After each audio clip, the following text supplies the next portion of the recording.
And we are back for another wonderful episode of Warhammer here on Encounter Roleplay. My name is Charlie, and I am not a Dungeon Master, and I am also not a D&D sex icon.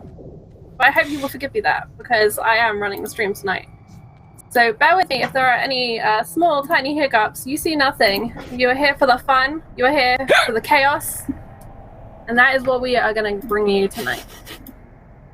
So, Jim, why don't you talk us through what's going on while I make sure that all of our setup is correct? I did not fucking realise we were live. Jesus Christ, that snuck up on me. I thought you were just making a hiccup joke. Yeah, no, I thought she was still down the tunnel while I was being funny. Jesus, I could have said much worse things. So. Yeah. So, yes, we are here today with the internet's thirstiest game of Warhammer, where we are all ne'er-do-wells and liars and just horned up on the trying to get into wizards colleges and figure out what these Skaven ratmen are. Of course, this is a great conspiracy where we are playing Cubicle 7's Warhammer fantasy roleplay 4th edition game. The players are playing all manner of criminals and students, and sometimes both, as they attempt to unravel some sort of sinister conspiracy that grips the city that they call home. And it appears as though some of our players today are out, but we will make do, as the game must go on. The game will go on, even if it was just me. We would be playing. Charlie, I don't know how you doing. Do you need me to kill some more time? No, we can get going. I think we're pretty good to go. I will figure out how to fix Cherry's current form. Bear with me, I am working on that. But yeah, we're good to go, I think. To dive into the chaos. Sure. Do we want to let's go around and we can introduce everyone else. Pruitt, who are you? Oh, I mean, you know me, Jim. I'm Pruitt. I mean, Jesus, come on, man. Yeah, I'm Pruitt. I'll be playing everyone's favorite 9-year senior dwarf, Van Ferrison. He's happy because now even one more of his compatriots is in college. I mean, no small part because of him, but he's a humble dwarf. He just wants to make sure everybody has every chance that they can, you know? So he's happy for York's prosperity, no matter how much he had to do with it. So anyway, I can't wait to get to it and to drink some more, because that's what he does. And I won this at Ren Fair, by the way. This awesome mug. There you go. Excellent. Charlie, who are you playing today? From Fire on Twitter, and I don't know who I'm having. Essentially, so many voices in my head, but I'm Molly tonight, who is bored and do well, and currently walking around with a refined warp stone in her skirt. But we didn't mention to the wizards that we had another box of that, and Molly is hoping everyone else forgets, because we found it very valuable, and she intends to make the most of that. Now she is getting into her work, the pub, helping out, clean up after the massacre that happened, and try to process that there are ratmen in the city. Or maybe Van's dad is just completely delusional. It's a weird coincidence that they all lined up and worked out. But either way, that's Molly, and with a tiny leveling up between, she gained a couple of talents to help her sneak around and charm people. Hopefully that's going to pay off. Excellent. Yes, the party got some long-awaited XP and has been dealing with the intricacies of the leveling up system for the new Warhammer, the new edition of Warhammer. There, Garrett, how are you doing today? I'm doing wonderful. Good? I've enjoyed being mean to Charlie while she was doing the voiceover. I've nearly embarrassed myself straight away. Having a good time. I'm playing York, who is a witch and has managed to secrete himself into the Mages College. Finally, he's made his dream, and he was happy until fucking Van came along and claim credit for it. It's a weird statement. I've never wanted to feed a dwarf glass so much in my life. Just ground up glass, but we'll try and get that in the session. Like Pruitt is fucking amazing and making me angry in and out of character somehow. It transcends the level. So yeah, this is going to be a fun section for me. I've still got some really awesome viewer decisions brewing in the background, which I'm trying to introduce as a bit of a slow burner. But yeah, I'm having a lot of fun at the moment. So creepy. And don't forget, if you do want to interact with us, you can donate to give us crits, nat 1s, nat 20s, which in this case are going to be like 100s and 1s because we're on a D100 system. You can also donate to some bosses and horrible things. We did see actual Cannibal Shield LaBeouf last season. Is I think Leroy Jenkins at the moment. And you can do the retweets to generate viewer decisions. And a shout out to our sponsors, of course. Fantasy Grounds, our virtual tabletop of choice. Whaling Games, from whom you can buy all sorts of tabletop gear at up to 20% discount from the regular retail price. And, of course, the lovely Tabletop Loot, who do donate dice for us to give away at the end of every show, including after this one, so make sure you hang around and watch all of it. That's it. Excellent. Please carry on. So we last time we met, our players discovered that there was a sinister enemy within the Wolf's Head Tavern, and after a brief but vicious melee, overcame their foe and realized that it was a well-groomed and well-combed rat man sort of creature that they didn't quite recognize but suspected that foul play was afoot. Taking the body of this chaos creature as well as the rapidly deteriorating condition of Jerry to the local Wizards Guild for curing and identification of what exactly was going on, they managed to partially bully, partially blackmail the Deputy High Wizard into allowing York admittance into the guild, as well as securing a second audience with him to go over in a bit more detail what it is that they had found in their beloved tavern. And after a bit of flirting and propositioning of the various wizards and wizardesses at the guild, age not a factor in any of the flirtations, nor is a deathly pallor or command of black magic also a deterrent. There was if anything, like, that's encouraging. We like having powerful people on our side in our gang, because then they're not in the South gang. Yeah, exactly. The party went their separate ways, with York staying at the guild to do some light reading and take a breakfast in the corner of the new library, and the rest of the party sort of going their separate ways, some of them helping Gunter to clean up the mess at the Wolf's Head as the second day of Carnival dawns, others to go and sleep off the night's bit of shenanigans and violence that they had experienced that evening. So what kind of... I'd like to start here. Number one, those of you who were asleep, I think I'm going to require some willpower rolls to wake up at any sort of reasonable hour.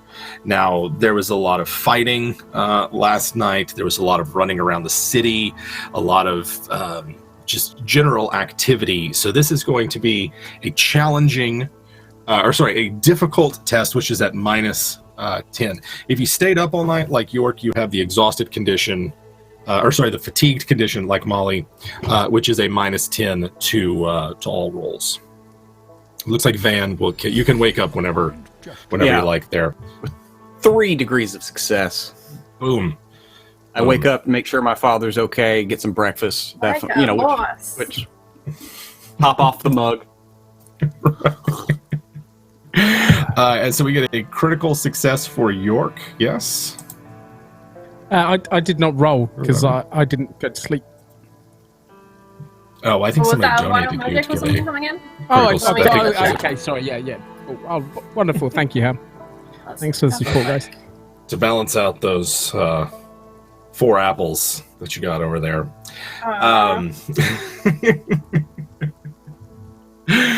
So Van will wake up at a reasonable hour, having sort of slept off the worst of the night's effects. If you stayed up, you are fatigued, which is a -10. Basically, all tasks are difficult instead of sort of baseline. And if I recall, Molly, you had stayed to help Gunter clean up and sort of get the pub ready for the next day, and then would be what was Molly's plans after that? Where would we find Molly shortly before lunch? I think before lunch she's probably gone back to her place to get changed, because we killed a dude last night and there was blood and there was alcohol everywhere and it was a party and it's the next day of carnival. So she's probably gone home to get changed and realized that she has to transfer some things out of her skirt of many pockets, which was specifically her carnival outfit for the first day.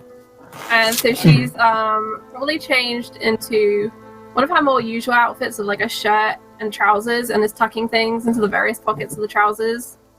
And I think maybe under the shirt she's got kind of like a holder where she can like feed in like little pamphlets and little hip flasks and additional things. Kind of like a holster for guns, but it's full of junk that she needs. And she has definitely stashed that warp stone that she has.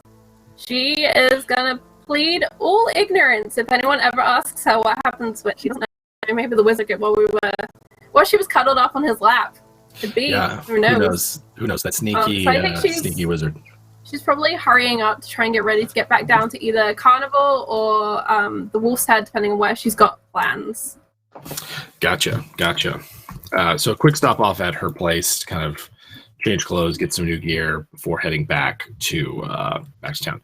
How about Van? Where's Van around just before lunch? So Van's gonna basically kind of wake up a little early, check on his dad, see if his dad's still out. Yeah, he is out. And he is going to hazard a quick jaunt back to his dorms to get a change of clothes, both for him and for his father. Okay. And he's going to be gone just long enough to grab that and then head right back, and go ahead and get changed and try to get something to eat for himself and for Ferris when he wakes up. But yeah, that's pretty much what he's doing this morning. Okay. And then, all right, yeah. So Ferris is feverish, thoroughly asleep, and when you had gotten to him, he already seemed exhausted. Through most of the night, he was passing in and out of periods of kind of just a walking daze and activity, and after this visit with the wizards, just completely passes out. And when Van wakes up, his father is still deeply asleep, although has developed a bit of a fever since you last checked on him. Getting something to eat, not difficult. There's all manner of food stalls and vendors and the like that are hawking their wares this pre-lunch hour out on the streets, which are packed, by the way, right? Like there's all sorts of buskers and bunco artists and tourists and foreigners and laborers who are taking the day off and gaggles of children running about. It's the second day of Carnival. All of the country folk have come in, all the people from the surrounding forests and villages and the like that Middenheim is sworn to protect. They've surged into the city, and navigating the streets is quite a difficult thing, as you're having to shoulder your way past knots of people and make your way around crowds that gather outside these rather large beer tents for the festivities. Music plays. There's all sorts of smells of cooking meats and spoiled beverages and sweaty bodies mixed with the usual fecund and aromatic smells of the city itself. So that's sort of where Molly and Van find themselves as they're going to and from the Wolf's Head and their tiny little apartments and hostel rooms, basically, where they live. now for York. York, you had taken some breakfast and gone into the library to read. What sort of volumes does York pick out to? I imagine it was like a kid in a toy shop. He's just walked down the aisles. He'll stop his finger on one book and he'll pull that out until he's got as much as he can carry, and he'll find himself a dusty table somewhere he can put a candle down, and he'll just start reading. Maybe anything. I'm guessing anything that maybe relates to anything we'd have heard on the Strigamy side of things. Is that the purple wind? Yeah. So I imagine that there may be a couple more books on that, as that's maybe a wind of magic that he's familiar with, but he doesn't really see much difference between the others. So he'll try and grab what he can and start reading. Okay. Yeah, you're not able to find any proper magic tomes here. There's plenty of books that you could use to research spells yourself or something like, but nothing that's like, this is a spell book. Lots of magic theory, lots of history, natural philosophy, and the sciences and the like are present there. And I imagine kind of once he's kind of skimmed read and got that much, this is all maybe the fluff behind it, and I imagine there was some wizard who was very bored and liked to hear himself talk that wrote this book. It just gets pushed off the table, the next one gets got. He really is focusing down on furthering himself magically rather than learning like everything behind it. And he's got no time for waffle. Yes. Just none of that time. How long does York stay there?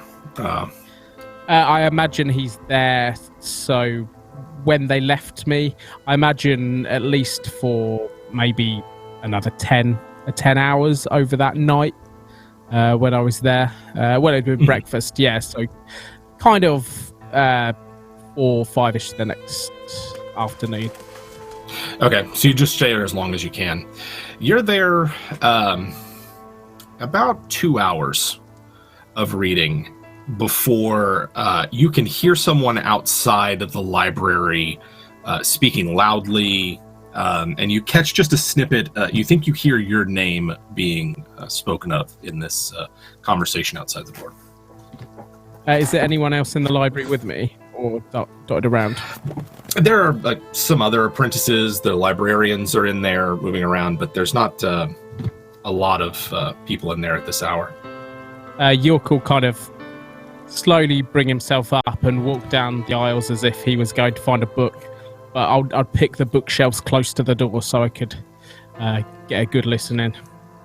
Okay. And as you get closer, you do hear the it's not like shouting, it's more someone who's clearly annoyed and also does not care that they are in or near a library. Talking is just, all right, tell me where that new apprentice is. Where is he? What's his name? I don't know, it doesn't matter. You've seen him? And it's this, you can sort of see through the bookcases, a rather older gentleman, probably in his late 40s, early 50s, just the beginnings of a graying beard and sort of crow's feet all around his face, looking through the stacks and just questioning everyone they can about you.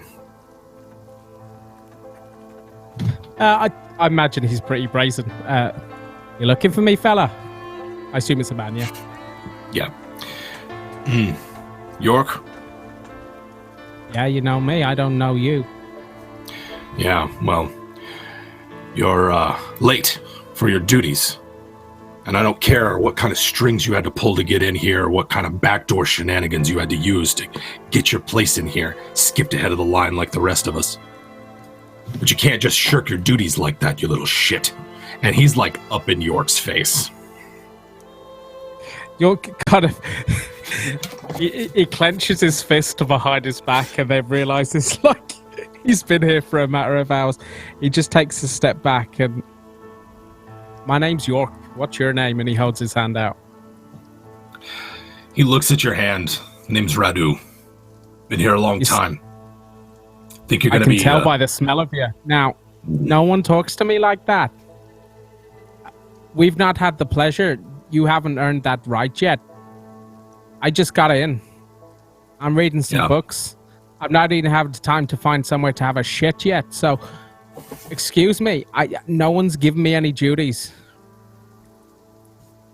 Well, because you decided to skip out on breakfast and find a way to sneak off over here and evade what would otherwise be your normal initiation assignments, as it were. Now, you're the deputy's apprentice, and he says it with just absolute daggers in his voice.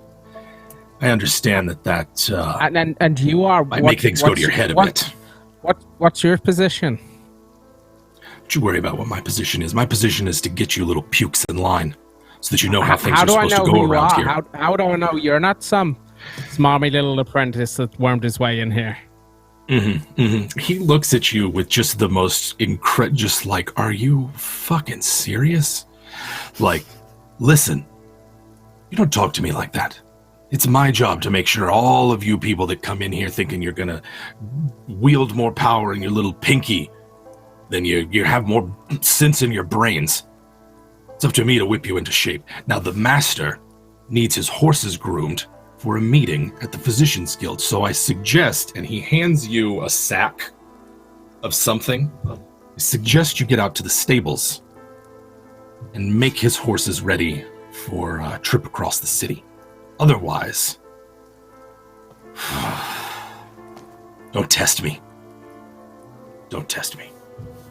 And like everyone else, there's been like a crowd of 3 or 4 others in the library gathering around who are clearly like not wanting, their heads are in books. They don't want to be paying attention, but they're very looking, listening without listening, as it were. I'll point to one of the, is there a real meek-looking one that like is listening in that doesn't want to be seen listening? I'll pick the most awkward one of like, excuse me, young lady, do you know who this fella is?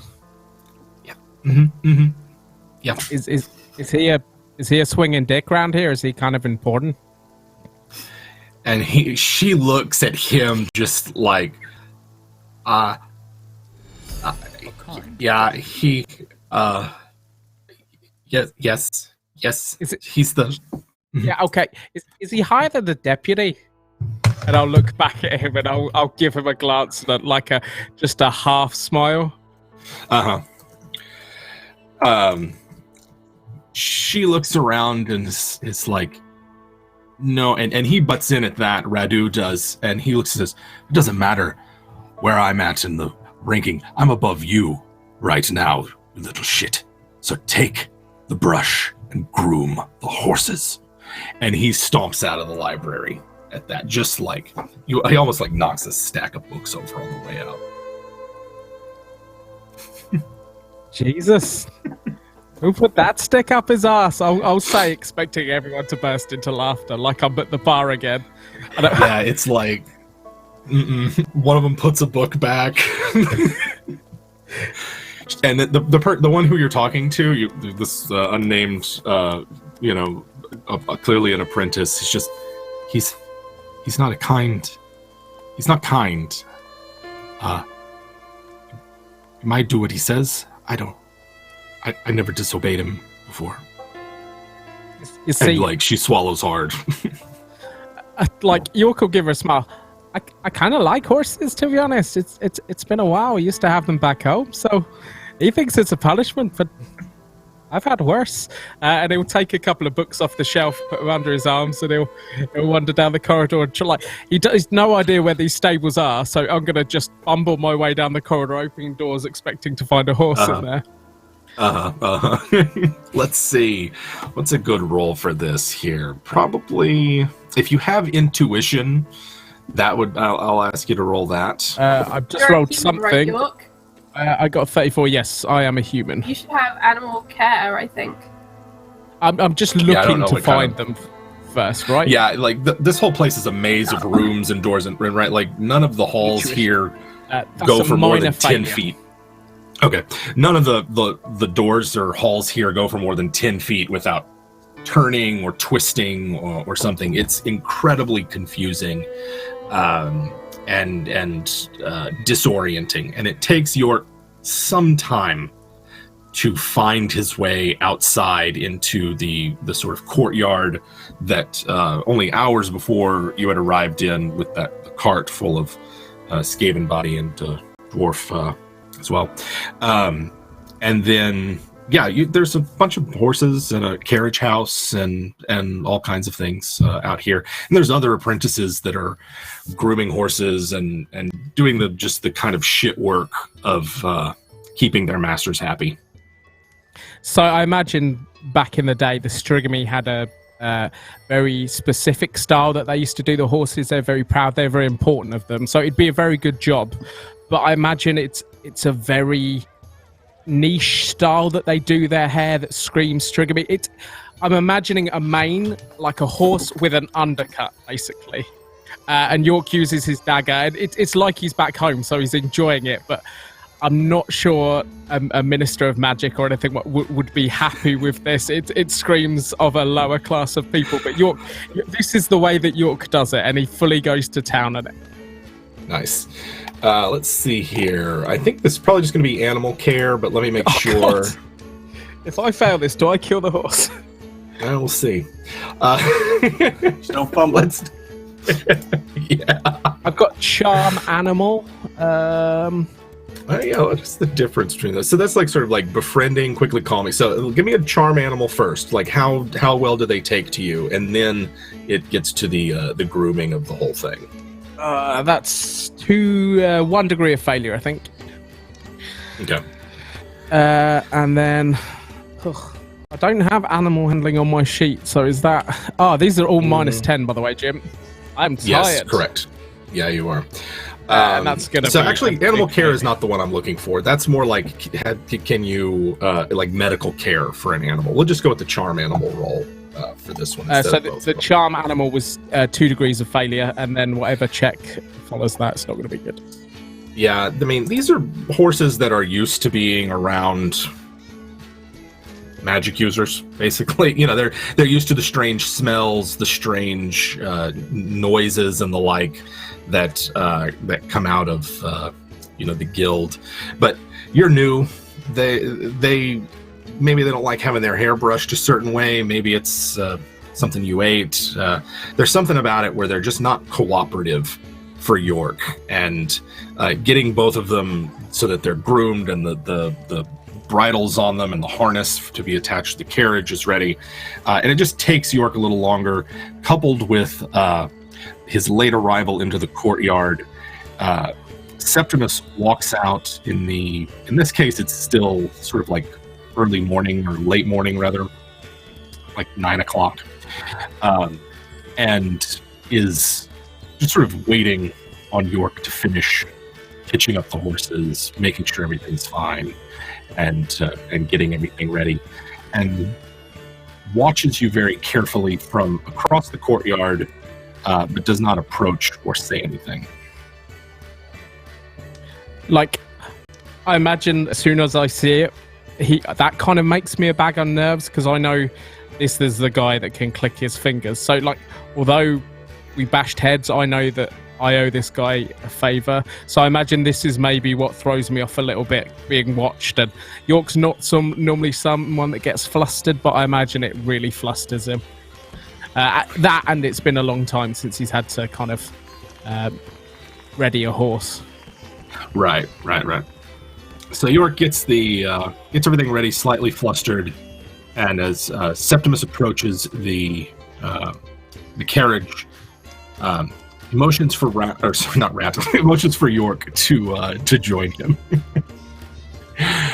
I'll jump in. Like when I sit down, I'll realise that I've just sat on a croissant that I had in my back pocket, and I'll kind of awkwardly pull it out and offer him half. No, thank you. I ate this morning after our meeting. And he looks out towards the driver who has gotten into the seat gives the signal that they are ready to go, with Septimus's carriage slowly making its way through the crowds, through the Freiburg neighborhood, across the Great Park, and into the Ulrichsmund, where the Guild of Physicians is. But before we figure out what happens there, let's cut back. At this point, it's around this time that Molly and Van start, I guess, you make your way back towards the Wolf's Head, and it's getting on to be just a little bit after, or just a little bit before lunchtime.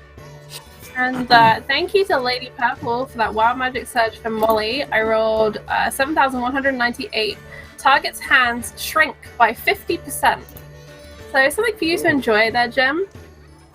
Would appear Molly's dainty, feminine, pickpocket hands are about to get smaller. I mean, in her line of work, that might actually be a benefit, if you know what I mean. It's going to be better for the guys. Yeah, I can see. It's Throw not how confidence big it in is, it's how you use it. Well, yeah. Sure. I could see it having like a benefit for, like sleight of hand attempts, pickpocket attempts, that kind of thing, but like not. I don't know if there's anything like strength based on your hands, like trying to force someone to door or force someone to dodge. Climbing would be I'm sure I can still stab someone just as good with my tiny hands. Yes, yeah. All right, so perhaps a consequence of handling the warpstone for so long, keeping it on your person. Molly gets to the Wolf's Head and realizes that her hands just feel different.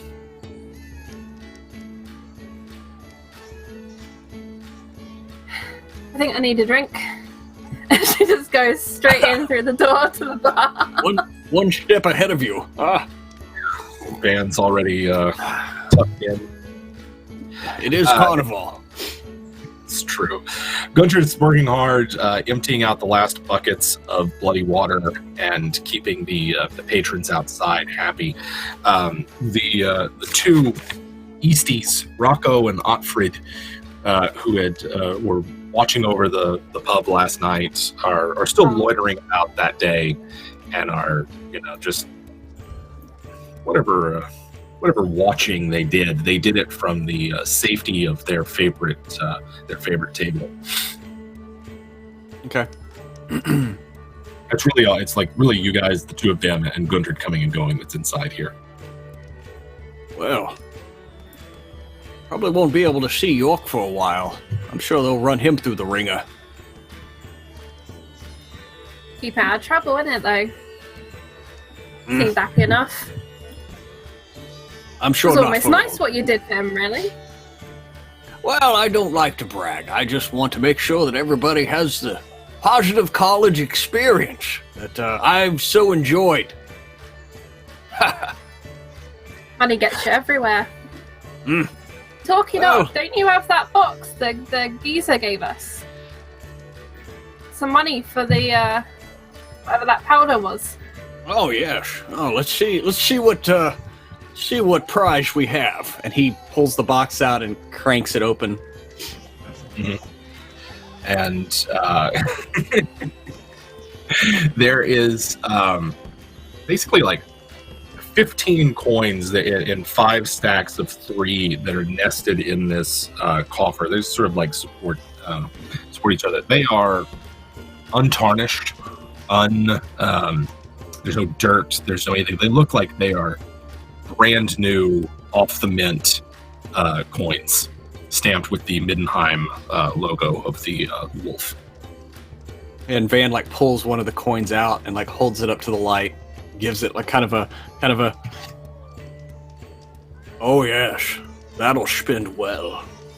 So he kind of Real? looks around, I've never seen a coin that shiny. looks at Molly. So these are ours, right? I don't see Jerry around. So I think, finders keepers, it's standard rule. Well then. And I mean, we did save his life and all. What's a few coins when we saved his life? Exactly. It's a fee. It's a life-saving fee. And so he's gonna start basically like spreading the coins between the two. And Molly like makes her body as big as she can to like hide the fact there's now a lot of coin on the bar. Right. And he's doing it as nonchalantly as possible, making sure that the other Westies or Easties, sorry, I forgot which gang that they're. Old Quarter gangs, the Eastenders, yeah. Yeah, the Eastenders. He's gonna try to do that on the sly, and so anyway. We better put one bar in the bar, and she'll look at like, and because she knows that he knows that Dean knows everything that happens in this pub. He always gets his due. He'll just take the odd coin out and slide it across the bar. Okay, to Rocco or to Gunter? Oh yeah, Gunter will. Yeah, Gunter. Yeah, that's who you were talking about, right? Yeah, our landlord. Yeah. And he, in between trips outside, pockets the coin and gives Van and Molly a nod. Now, I'm kind of curious. What's your plan for the day? There was talk of several things last time, perhaps going to the Sigmarites and stirring up that hornet's nest. Well, I mean, now that we're rich and all, I think it's time we go to the carnival. We have some fun. We maybe pick up something a bit sharper than my cheap old shank. Because you never know what's happening at the moment in these streets. There's rat people about. I do agree. We should be better armed. And then we bury the rest where we hide the bodies. Some of the bodies, not the ones in the sewer. The other place we hide the bodies. Okay, I was a little concerned there. I was like, I don't want to just go throwing good money down the well. No matter how well-intentioned the wishes are.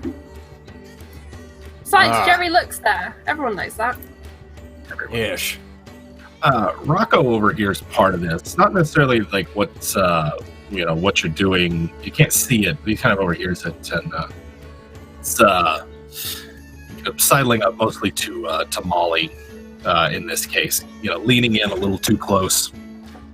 It's arms you're after, then, yeah? Something about arming yourselves. You guys getting ready for the riots later on? I'm getting ready to cut off something that's important to you if you sit any closer to me without paying. Yes, I paid good money. I didn't pay for doubles. All right. And he kind of like eases off and leans back against the bar there next to the two of you. It's I just happen to know a fella who knows a fella on the watch who we can get some militia grade kit. If that's what you're looking for. Militia grade, you say? Oh yeah. You've seen this yourself? I've seen it myself. He like draws aside a coat and has got several fashionable small bladed weapons and like a small sword and a couple of daggers, that kind of thing. And then you see a peak of a pistol handle poking out from underneath his vest as well. Let's have a closer look at that. See the cut of your craft here. Can I do an evaluate roll to see if this is really like good shit? Alright. Oh, that's a huge old failure. He's like, And thank you for that wild magic surge from History Machinery. A wild magic surge for York when Radu next shows up. Nice. All right. Let me make a note of that. What was how many degrees of success did you get for Van there? Oh, I got 4 degrees of failure. I failed like a MFer. Uh-huh. And Van's just kind of like nodding, like, yes. Oh, yes. You had no idea that the watch had pistols, right? Like you thought that they just used clubs and things to beat people. Where the provenance of this firearm and its value and make is, just like the hell if you know. Looks like an older model, though. What are you charging for it? Well, for this piece right here, I think it'd be a little. I don't want to offend Jerry or make him think that I'm trying to take all your money just because he's not here. So I will give you the insider rate. Finder's fee for introducing you to my guy, and then just pay the market price once you're there. So for me, finder's fees, 10%. I think you'd be lucky if you get 5% out of it, considering I'm friends with Gouda. I think Jerry's a little bit less of a problem than Gouda, don't you? I mean... Can I make an intimidate? Yeah. Mm. I'm excited. That's a skill I have. Yeah, he's going to oppose with his cool. Yes, I'm not sure you'd take kindly to trying to dupe poor college students. Well, damn. There's no need to bring the big cheese into this. What we do on the side, that's our own business, right, Molly? We don't need to go involving the powers that be. You're the one that started talking about other people. We were just having a nice conversation. And it's like, I want something that's going to keep me from getting shanked.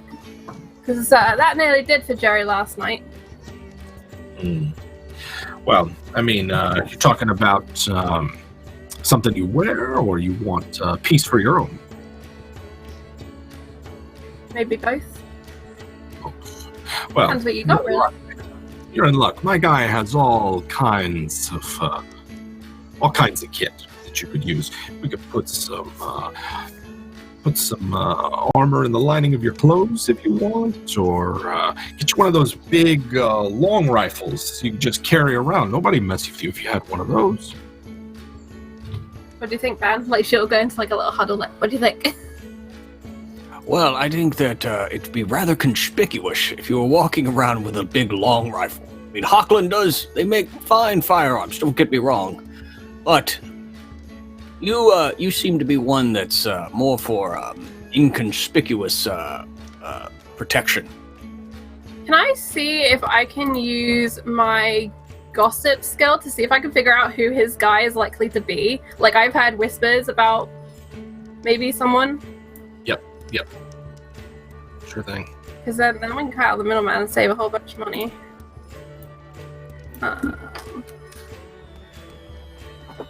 No. I mean, that the watch is notoriously corrupt.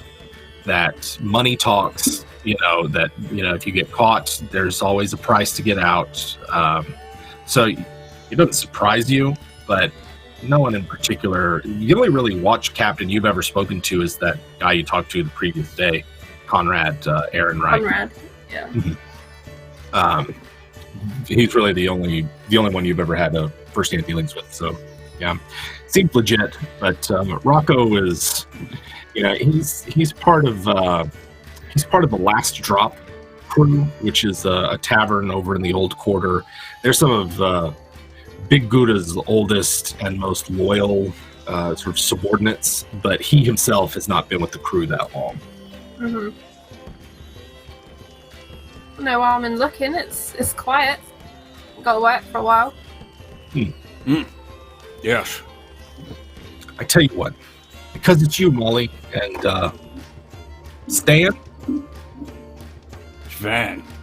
Stan. Van. And you What was Van his to name? remember. What's that? Well, I don't, just sorry, I don't mean to offend you, but because it's you, Molly, I You're tell you doing what, the best you can. I give you this one. I only want a silver piece. That's it.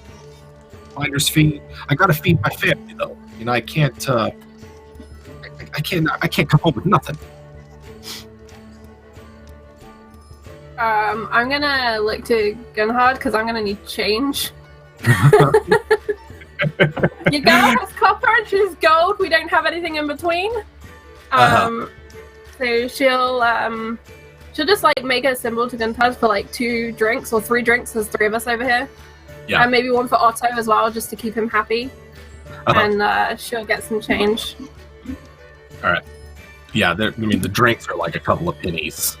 It really this early in the day, Gunter is sort of like it's like having to break 100 for the first. It's like You can give me the rest later. I just need whatever, you know. Need pocket change. He just and I like to jingle while I dance. slides over some coins there, and Rocco takes his silver piece. Now, if you'd like, it's not that far. We can walk, or if you'd prefer that you don't do these kinds of things in broad daylight, we can wait for later. It's your choice. Oh, so I assume you are speaking of something that is not quite above board. He looks around just like, I mean, what is it that we do that's ever above board, fan? Hmm. You're getting closer. Molly, why should we spend money on this ass? I was just thinking the same thing, to be honest. There's a whole carnival we could go shop at. That's true. Not good, you know? I mean, if he's not smart enough to pronounce a 3-letter word, I don't know. 3 letters?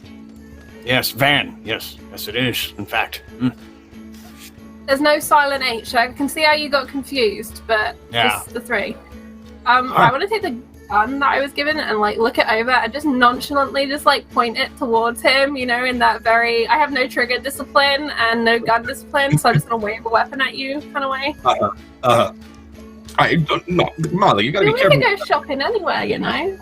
I understand. He's gonna try to grab it out of Molly's hands if we want to make opposed agility here. Sure. It's not gonna be good for me. I got a 4 degree negative success. Let me see. I'm at -10 because I'm sleepy. So that's a 33. And my agility is 30, so it's technically a fail. All right. He got way worse than you did. So the two of you sort of Oh, wait, agility or dex? Agility for this one. Oh, it's the same anyway. Yeah. Okay. Yeah. And the two of you sort of fumble over this. Presumably, it's not like cocked and ready to fire, but pistols are loaded at least. He's like, just back. Too much trouble for you. I can come back later. It's no problem. Oh, well. You know what, Van? I haven't been to the last drop for a while. You been there recently?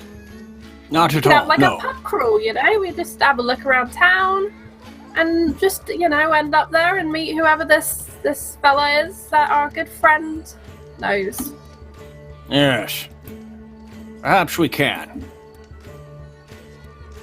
See, I knew we could do business. And he takes the last of his drink.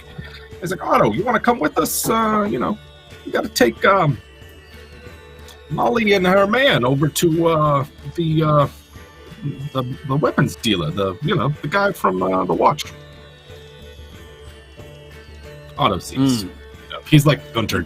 He just sort of finishes his breakfast in a cup and all right, let's do it. Before he gets up as well. Now, are y'all looking to leave right now, or are y'all just looking to ditch Rocco and Otto? No, we're gonna try to just tell them we'll meet them there in just a bit. Okay. We're gonna have a look around first. Because we don't really want to get mugged in the alley as we're leaving, because they know we've got money on us. Yeah. Rocco holds his hand out for the pistol after that moment of attempting to grab it away from Molly, and Molly kind of fumbling it out of his grasp. I just, man's got to have protection. I got to, come on. Unless you want that one. For it. I already paid you for it. The silver's for introducing you to this individual. Now you Is want that that? what you heard, Van? That's not what I heard. I only wanted the silver, and he gave me the gun. That's a fair deal. Oh, We're not witnesses. That's not fair. I told you that it was a finder's fee, and You found her pistol, and she gave you a silver for it. For a gold, 1 gold piece. That's cheap. That's a good deal. Wait, is this an actual pistol? Is this an actual pistol? Looks Or is this? looks like a real pistol. Like like a wooden block. It's like and, Van, he makes these things, so he knows like how much an actual pistol is worth, right? Yeah, it's worth a lot more than 1 gold. Yeah. Yeah, and even though he fumbled his evaluate roll because he, the lights or whatever, and being in the forge, it does stuff with his eyes. But yeah, he's just gonna narrow his eyes at that and be like, "What's wrong with it?"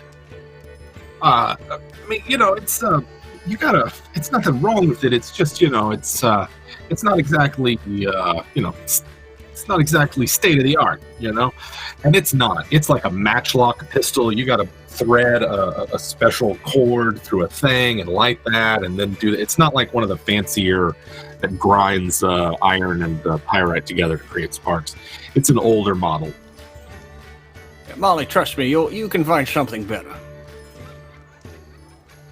It was Abby anyway. She just passed it back. That's not. Yeah, but it did look rather big in your hands. I will say that. Did it? A lot bigger than usual. Well, so we'll see you at the last drop then, and for lunchtime. Yeah, a little after lunch, sure.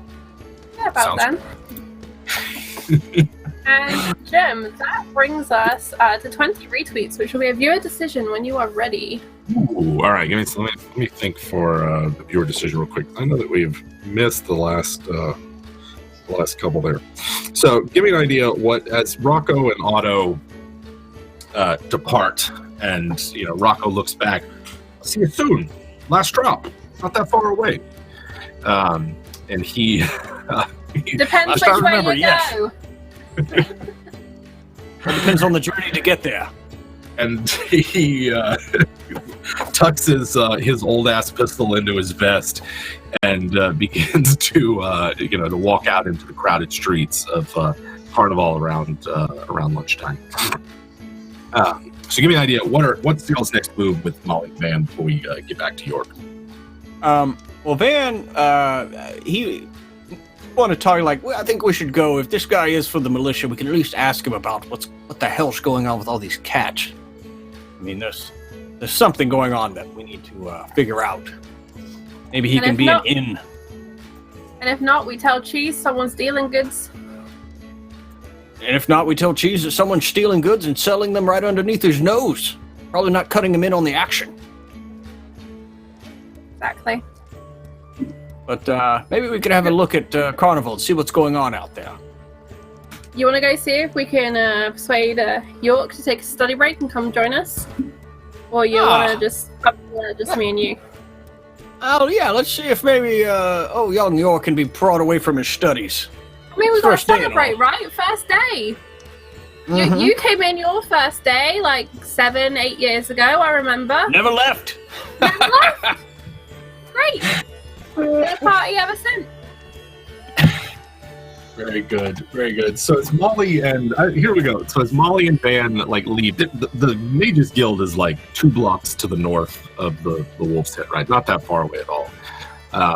You see coming towards you a obvious mage's carriage, right? It's done up in the livery of the guild. It's got a guy driving it who's the feather in his cap and a brightly colored tabard on and the like. And as it passes, you can see York sitting opposite Septimus in the carriage as they turn a corner from heading south, going west, just across the Great Park there near the Wolf's Head. Molly reaches into her pocket and pulls out a soggy sandwich and just throws it like, fucking bougies! I believe York was in there. It's on his first field trip. York was in there. What the fuck would York be doing in there? Maybe it's part of the initiation process. Well, that's interesting. If their initiations are anything like our initiations, he's in for a fun ride. I'm not sure it's the same, but I'm not versed.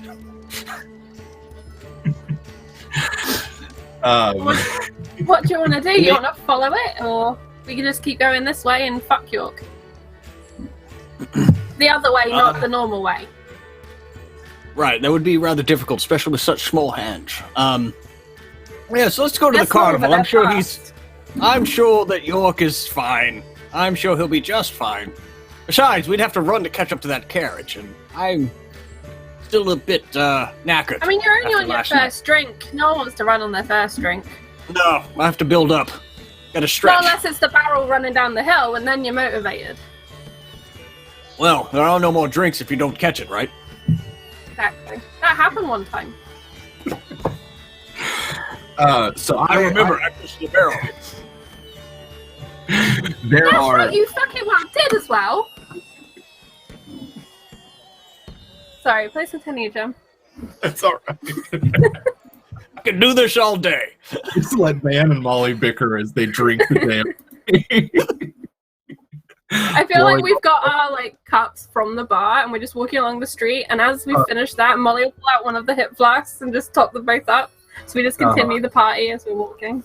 Yeah, there's people walking around with like little kegs on their shoulders, just like refilling people's cups that have that as well. So as Molly and Van wind their way through the streets of Carnival, I am going to put up to a viewer decision what sort of attraction or event that they see on their route to wherever it is that they're ambling towards. So viewer decision will be what carnival attraction or event do Molly and Van see as they walk about. So York, you've just gotten in the carriage with Septimus. You've gone maybe 2 blocks before the carriage is pelted with a soggy, rancid sandwich. Oh, they have some weird traditions. From outside yelling at the carriage. You know about the traditions here about sharing the meals and stuff? It's a time of generosity, Carnival. I'm sure you know that. Yes, I've not partaken of the festivities myself. It's I can get you the sandwich. It's only outside. No, thank you. My appetite has been sated for the day, York. Now, before we arrive, I have something sensitive to discuss with you. You are my apprentice, and as such, certain privileges have devolved onto you due to my station. For instance, your first year's fees at the guild have been waived. Afterwards, we will discuss the matter of payment, which is annual, customary for all of the apprentices and journeymen to pay the fees. But I saw something in you that made me think that it would be wise to invest in your future, York. Well, I'll be honest. I wasn't expecting it. It's come as somewhat of a surprise, but I fear things may go downhill quickly. I seem to have made an enemy without even trying. Who's that now? Your enemies? Well, no. Some prick in the library told me I had to calm the horses and shit. Said I wasn't doing my duties. Had to go at me for having breakfast and going to the library. You've met Radu then. He is our apprentice in perpetuity. And 5 times he has sought my own patronage, and 5 times I have denied him. I'm sure he's quite sore about the matter. He's a fucking van. Oh my god, that explains fucking everything. Oh, he's gonna try and get rid of me, you know that? I highly doubt that. You also seem quite capable of defending yourself should it come to it.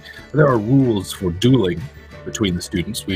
No, I'm not worried about that, but he's gonna try and pick me up on some rule or some shit like that. Just, I do what I can. If I do something wrong, tell me. I don't always play by the rules, but I don't fuck people over. Listen, I'm probably not like any of those fuckers in there.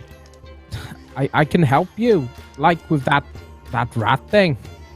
None of the other fuckers would have been in that bar that day. If you want things on the street, I can find that information out for you, and no one needs to know.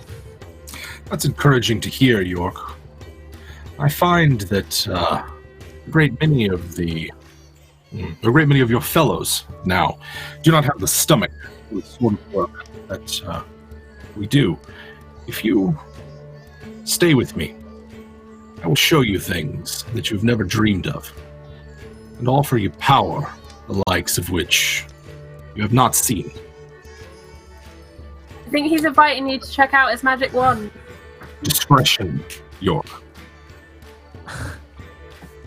I'd be careful. I've had some pretty fucked up dreams. If you're showing me beyond that, we're gonna get in some interesting places. Well, like I said, I'll do what I can. I don't know many people, but I owe you. Thank you. And York will hold out his hand one last time to shake his hand, because he shakes your hand, and now there are a great many people I must meet with today. The duties of the Deputy Wizard of Middenheim are vast. We are responsible for the maintenance of the walls, as well as the structural integrity of great many of the defenses of the city, both subterranean and otherwise. We work with the Engineers Guild, we work with the militia, the Standing Army, the Artillerists, and the Watch. You yourself will take on the duties of a funerary mage and work in Moore's Park for a time. Your obligations will begin this evening. Grave robbers and other ne'er-do-wells and night folk often come to the park to conduct their blasphemous rites. As a funerary mage, you will assist the priests of Moor in their preparing of bodies for burial, the sanctification of the ground that they will be on, so that they will not rise as an unquiet dead, like the creature brought in last night. Do that for a time, and do good at it. Show your skill, you will advance quickly, York. However, I also have a secondary and unofficial request of you. That warp stone that you brought in, if there's more of it, I expect that it will arrive in my hand. okay, I'll see what I can find. It's pretty dangerous. If I see some people with it, I might have to get a little bit rough, if you understand. Yes, I'm guessing that maybe, well, you see, as a Strigamy, we always had to be careful of witch hunters. Is that going to be a problem? I don't anticipate it. As a sanctioned mage of the Empire, you are above many of the positions. There are those who are jealous enough not to share our life. They are few and far between. Now, it does require discretion on your part. After all, you do not want to give them a reason to have to come knocking on your door. I understand that. What is it? What do you need me to do? For now, keep your ears open. Any of this warp stone that you find, make sure that I have it and not some other individual. And the most important thing that you can do, York, is to be quiet and discreet. And at that, he hands you what looks to be a package that's sort of shaped in the like a book, but it's wrapped up in very soft cloth, and he passes it to you. Yoko nod and resist the urge just to rip it open and think there's exciting things like a Christmas present in there. I'm the utmost of discretion. I'm professional. Now, just answer me one more thing. What's the next duty he's going to chase me about? I want to make sure I've done it and rub it in his face when I've done it. What's the next weird rule or job that he's going to throw at me? Well, you will undoubtedly have to take care of the horses after we are returned to the guild. And generally, you will serve my meals and attend to me in all things as a valet and butler. as well as my apprentice. In exchange, you will receive magical tutelage from me. Now, Radu will attempt to impress you into many great acts of service for the guild, cleaning out the gutters, sweeping off the slate tiles, all sorts of tasks. It's your job to not anger him, to play the game, York. He has a great deal of influence with the other masters and could make your life difficult there if you don't cooperate in some fashion. Okay, so just do me one favor, just tonight, okay? I want you to make sure everyone knows that you had the best meal cooked for you by me. Out of any apprentice you've ever had tonight, make sure he gets to him, okay? I think that's acceptable, York. And he nods and sort of smiles a smirk as he sort of watches the great park go by, and you leave behind the crowded, narrow streets of the Freiburg and the East End neighborhoods for the wide boulevards of the Ulrichsmund. And it's the Guild of Physicians is right across the boulevard from the Temple of Ulrich. You passed by it several times last night. It is a single-story building built in the classical style with a marble facade, and reflects the kind of wealth and privilege that the Physicians Guild has in Middenheim. They are quite influential, quite well-respected as well. And Septimus, the door opens, he exits, and motions for you to follow him. Yeah, I'll jump down. I'll also kind of give a look round to take in the scenery. Again, I'm always kind of watching our back, because I'm guessing as a gang we got ambushed a couple of times, so that's still kind of built into me a little bit. There is, the streets here are no less crowded than they were in the Freiburg, but there's, they part ways for this carriage, and as you step out, people are giving the two of you a very wide berth. They don't want anything to do with a amethyst mage and his apprentice. Again, this sense of respect is completely unknown to me. Like, normally people would have given me a wide berth, but for a slightly different reason. So it's all a bit foreign to me. So I'm staring at people trying to hide a smile. Septimus turns to York. I have a short appointment with Dr. Homrighausen. You will wait outside in the lobby if you wish, if you do not want to stay out here on the streets. I shouldn't be long, and then we are back to meet with, I believe your friends had booked an appointment with me for post-lunch. Okay, no problem. Enjoy your meeting. I'll wait out deliberately here. I'll stay outside. Okay. He goes inside, and the door's open if you wish to go inside. But otherwise, the streets of Carnival have all manner of delights and whatnot. Yes, the party double booked. They certainly did. So give me an idea of how York kills the time while waiting for Septimus to meet with the doctor. He's gonna try and sneakily open this wrapping, but make it look like he's not opened the wrapping. He wants to peek in it, but not reveal that he immediately peeked in it. Mm-hmm, mm-hmm. There is it's definitely a book. As you kind of look in it. It's not fastened or anything. It's more just the cloth has been folded over several times to keep it nice and safe and cushioned and the like. But peeking in a little corner of a seam, you can see a fairly thick book. Looks to be well maintained. It looks newish. It doesn't have the sort of wear and tear on the edges that older books tend to have. Can I kind of peer down the binding and see if it's got anything written on it? The binding itself is blank. The outside of it doesn't appear to have any writing or inscription or anything on the outside. So I imagine York kind of thinks, okay, well, I won't open it yet. I don't want to be caught. And then I reckon he lasts about 7 minutes before he just pulls it all open and has a proper look. It appears to be a grimoire.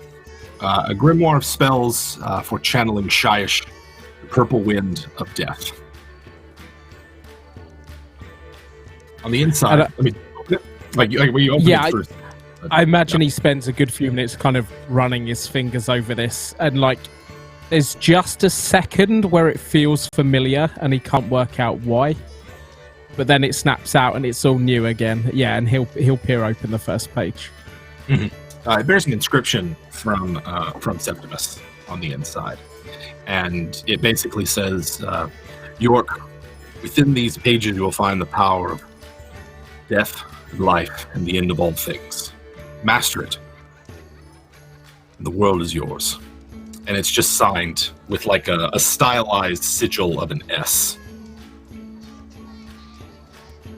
Again, like York reads it 4 times over. As again, he's still not sure whether he's awake.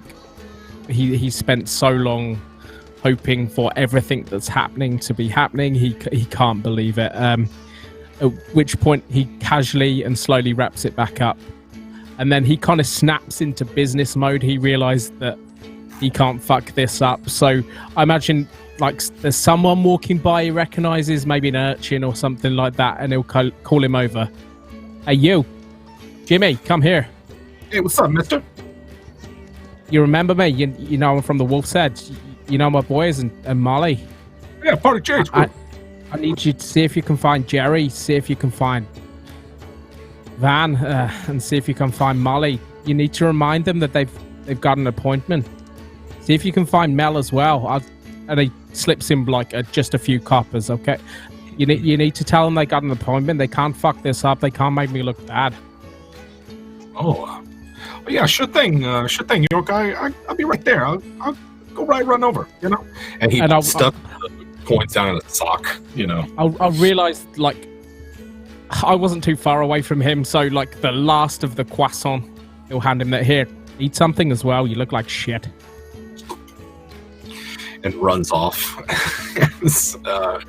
as York York passes him a couple of bits, and he goes to run to the Wolf's Head to find Molly or Jerry or Van. Jerry, apparently the medicine that they gave him at the guild hit him like a ton of bricks about an hour after y'all left, and he has been asleep somewhere in the back room. I'm not even sure he made it to his trap house that he was going to before he just passed out. So for Molly and Van, I've been wandering the streets for a while. Are y'all staying in the Freiburg, or are y'all going into one of the neighboring neighborhoods? I don't know. I think staying in the neighborhood is fine. See what's around. I don't want to get too far away from my dad, so I'd have to pop back by, make sure he's okay before we go to this meeting. Yeah, we don't have to go that far to get to the last drop, I don't think. No, not too far. It's you have to cross through the Great Park. You have to kind of walk across it lengthwise, but at the very bottom of the Great Park, you're like sort of the Freiburg's at the north end, and the Old Quarter is at the south end of the Great Park. That's sort of how the quickest way to get to them.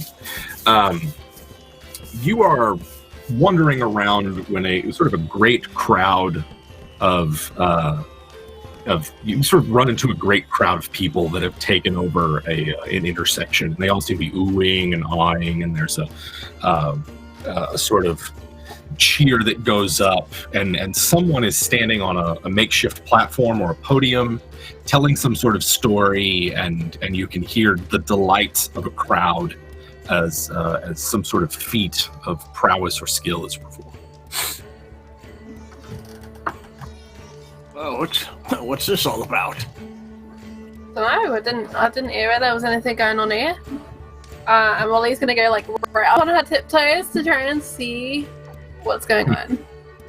And so it's this flamboyant-looking, clearly a mage, right? They're dressed in the robes, and there's a staff, and all sorts of the pointed hat and high collar and a great big crystal orb in one other hand. And they're telling some sort of story that it takes you a minute to kind of figure out, but it's a fairly well-known children's tale that's told about Middenheim of the Graf Mandrid the Rat Slayer. And he's sort of like in the middle of the story. And the great Graf took all of the bakers and cheesemakers and butchers and brought them together, and they poured the produce and product of their labor into a great cauldron that bubbled over with the smells of cheeses. You know, as he does, like a great big like wheel of it seems to appear out of nowhere, and the smell of you know, cheese that's just like delicious and pungent hits your nose, and sausages and rolls and all sorts of you know, great delicious comestibles, as the crowd are just like, oh my goodness, cheering and clapping. That's when he had the great bell of Ulrich struck 13 times, and the rats came out of the sewer to eat and partake of the cheese.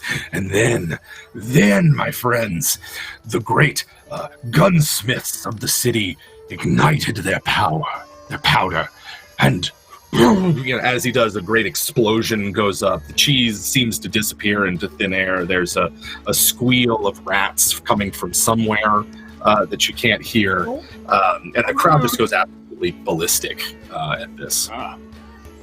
Yes, the secret origin of the cheesy omelet. How the fuck did he make that cheese appear? I know how you make cheese disappear, but I've never seen anyone make it appear. Oh, he's probably just a witch. They'll take care of him, don't worry.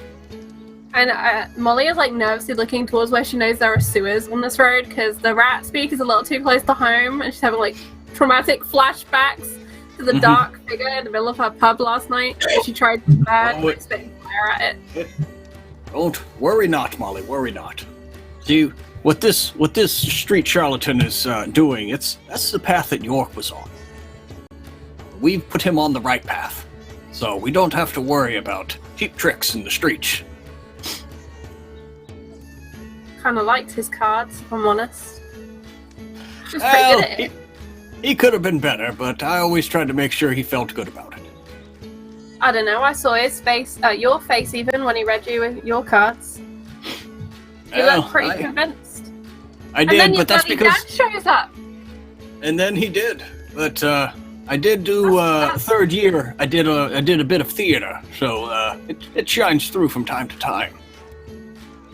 All right then. Well, if any more rats show up, you better be the magic gunsmith that kills them all, because I don't want to do that again. I want fun. Well, you know, it's good that you said that. We should maybe head over to. Yes, I am an asshole. We should maybe head over for this meeting. See if we can get something to better arm ourselves. You there, and the magician on the makeshift soapbox basically points towards Molly. Man, did we not delight and astound? There's a hat. There's like two people passing around big hats with like coins and other things going in it, and you notice that they've passed it by the two of you like 3 times. Van just like passes it on like while continuing to talk. Yeah, he's like, if you were impressed by this show of prestidigitation and arcane prowess, then every little bit helps, folks. And you know, others are throwing in bits and little things. Again, Ollie and that's between them.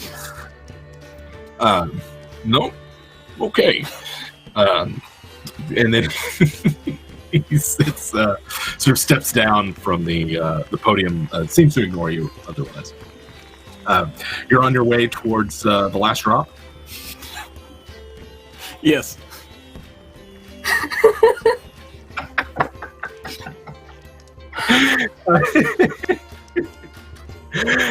As you make your way through the crowds, it takes a bit longer to get there than it normally does. Just to your right is the great park. You can see the stadium towards its southern end that has packed cheers coming up from it, from whatever sort of thing is going on there today. And you find yourself, after passing to the Great Park, in the stalls and market shops of Newmarket, and the old quarter is not that far away from where you're going. Last drop being, within sight. Anything that you guys do before then? I'm getting a bit hungry. Smelt good. And I'm not getting thirsty. We're good on that front, but I could have done with some of the cheese before I made it disappear. Yeah, Fucking perhaps we bougie. should put it into the pot there. Just wave the sausage of the cheese at us and then make it disappear. It's about right, really. Wow. Depends if you're getting paid for it, right, Malls?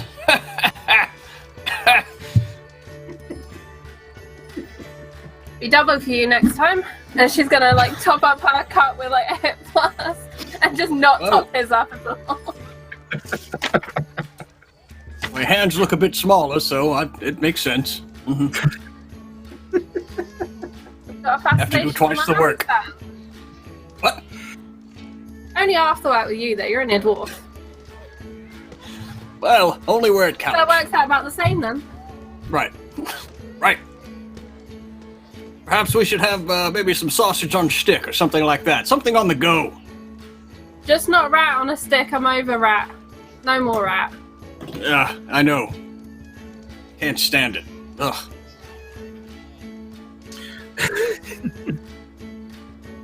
You find yourself within sight of the last drop, which sits at the kind of the northwest corner of the old market, and it is this place has a reputation of being like a hive of scum and villainy sort of place. Like the Wolf's Head Jerry's is old local. right. Yeah, the Wolf's Head is a respectable joint. Guntern works very hard to make sure that students and all manner of residents of the Freiburg are welcome there, and that even though it's home to the likes of our esteemed heroes right now, the last drop is a place where it is a den of murderers, cutthroats, thieves, and the like. Its proprietor, Werner Wutend, is really sort of like Big Gouda's right-hand man. Can you please put that name in chat? Because I don't want to get that wrong. Or type it up real quick. There is just an unspoken agreement between the Last Drop gang, which Werner controls basically, and Big Gouda, who uses them as enforcers, strong arming people. They are the ones who are the front line of his protection business for the stalls in the new market. And do you guys just walk in? Are you looking to find Rocco first, or what's the plan here? Imagine. Sorry. No, go ahead. I was gonna say, I imagine Molly and Van would maybe do a walk around the block to just kind of scout and see who's about, and kind of get a good idea of if there are people watching the place, and this is all some sort of entrapment scheme, or Right. this is Gouda about to jump us because we managed to turn a little friendly meet up with the Southies into a great big shank up. By we, I mean York. Sure. Conveniently. How the hell do you think I got him where he is now? Yeah. To get him out of the way. There is, you see all manner of criminals here from the different gangs. There's people that you know from the Fleischer's slaughterhouse gang. These are, by day butchers, by night different kind of butchers. There are a couple of halflings running around from the Kleinmut who they maintain their own gangs as well, and the halfling gangs are notorious for both second story work and as well as pickpocketing and the like. They lean hard into those halfling stereotypes. Van keeps both eyes on all the halflings he sees. He knows. Now, the Last Drop is known to be neutral territory, that if you pass through its doors or seek protection under its eaves, you are off limits. And there is no fighting inside. There is no cons, no attempt, nothing like that. And if they catch you, you get thrown off the cliff of size, no questions asked. That's a 500-foot drop to the 4th floor. So that's the kind of reputation that this place has. But it does not look as if Big Buddha is there himself. You don't see any of his bodyguards or the like. They're there. Let's see. So the sign is a hangman's gibbet and noose, as well as a tankard that rests next to it. Okay. So before we get there, like, Van is going to make sure he knows the reputation of this place, but he's not taking any chances. He makes sure that his pistol that he still has on him, she's starting to get a little worried about. And he's going to make sure it's loaded and kind of not on display, but on display, and so and also he's going to make sure that all of his coins are in his internal coin pouch, meaning the coin pouch that he keeps tucked nice and behind his balls, so nobody can get to it. Yep. And so, like I said, he's got both eyes on those halflings, even though he knows his money's tucked away, because Molly thinks she has small hands. No. Trust me. Oh, no, yeah. Like, yeah. You'll never see him coming. So. And I think that Molly, basically before she kind of elevated to board, was definitely like a pickpocket. That was her thing. And then she found other pockets with other things that she could grab. But so she's like super aware of like the fact that we've got a lot of money on us right now, and is like watching for other people. And she knows like who it is, and she knows like what the gambits are. Excellent. The two of you she walking. definitely stays close to Van because she doesn't have an obvious weapon on her. Gotcha. Is Molly armed at all? Like, I have no idea. If you have she's even. a shank. Okay. And I think everybody flask. has at least a dagger. Yeah.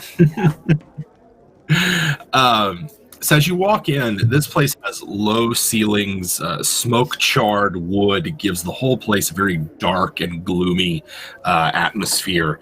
You know that the upper floors of this place are basically a drug den that Werner allows access to only to discreet and trusted clientele. Now, the tap room in the bottom is another matter entirely. It is packed. All of the criminals of the old quarter are enjoying their second day of carnival in here, just like all the other good and right-thinking citizens of Middenheim. And it is in that kind of environment that Molly and Van begin to look out for their contact here. We're going to switch over to York, see what York has been up to during this time. So, York, you were outside. Yes, you just off the urchin to go find Jimmy. Yeah. Jimmy. And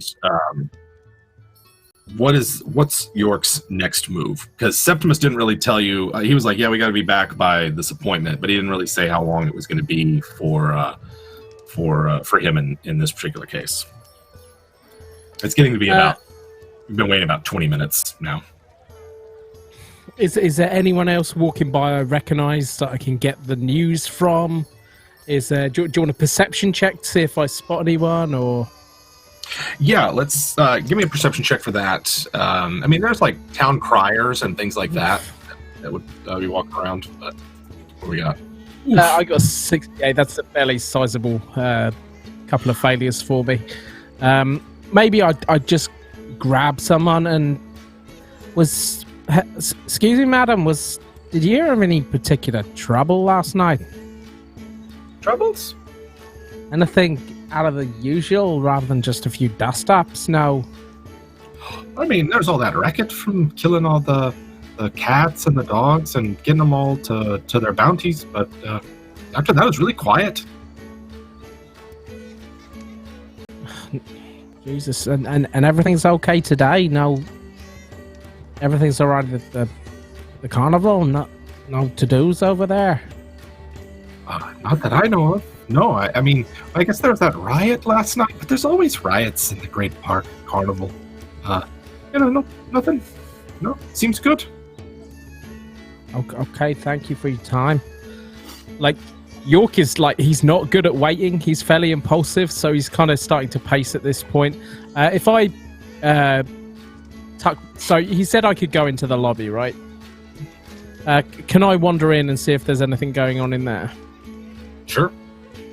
I'll open the door and I'll walk my way through. Yeah, it's just like wood paneled walls. The lobby has got pictures of august and severe looking physicians and guild masters who, are there to plumb the depths of medical science and the like. And of course, there is a picture on the wall of the current guildmaster, Dr. Aristeo Ulrichhausen, a very austere and grim looking fellow who glares down at you from his perch high up on the wall.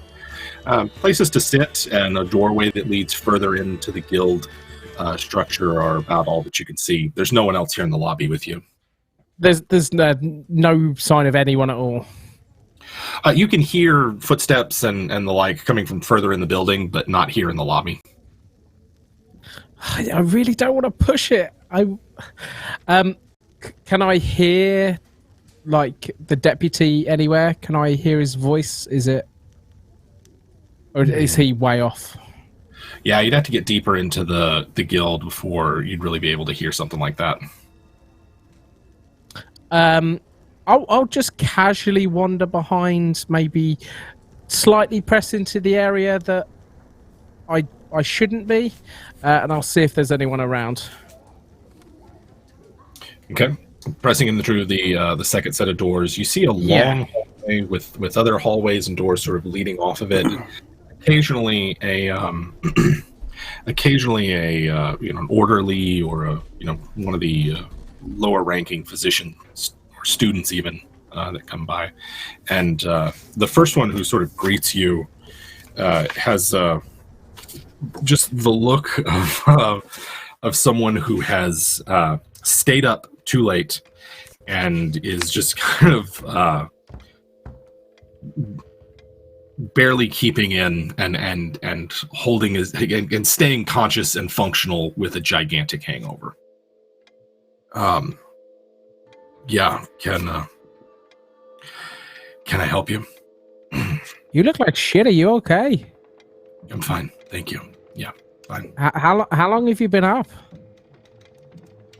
And you see him pull out a watch, which is, beyond expense, priceless object, and looks at it and it's like 5 hours now, but it was a late night. Can I help you? No, I'm okay. You carry on. You're obviously very busy. I don't want to get in your way. I kind of put my arm around him and usher him to whatever direction he was going. Don't trouble yourself. Give me a quick charm roll for. This is a very easy. Jesus Christ! Skill. My rolling is charm 40, so that's 4 degrees. So I've got a 40 dead on, so that's 4 degrees of failure. Is that with the plus 60 from very easy? Oh, plus 60. No, I'll be okay. That'll be 2 degrees of success then. Okay, yeah, he looks like he's about to protest, but turns green almost with nausea, and that it's sort of when a brief glimmer of recognition kind of comes in into his eyes. He says, "Are you here with the wizard?" Yeah, you any idea where he is? I just need to pass on a message. As he sits down in a chair, he's like, "It's that way. Just don't tell him I sent you. It's that way. Take the fourth lift." Thank you. Just relax, okay?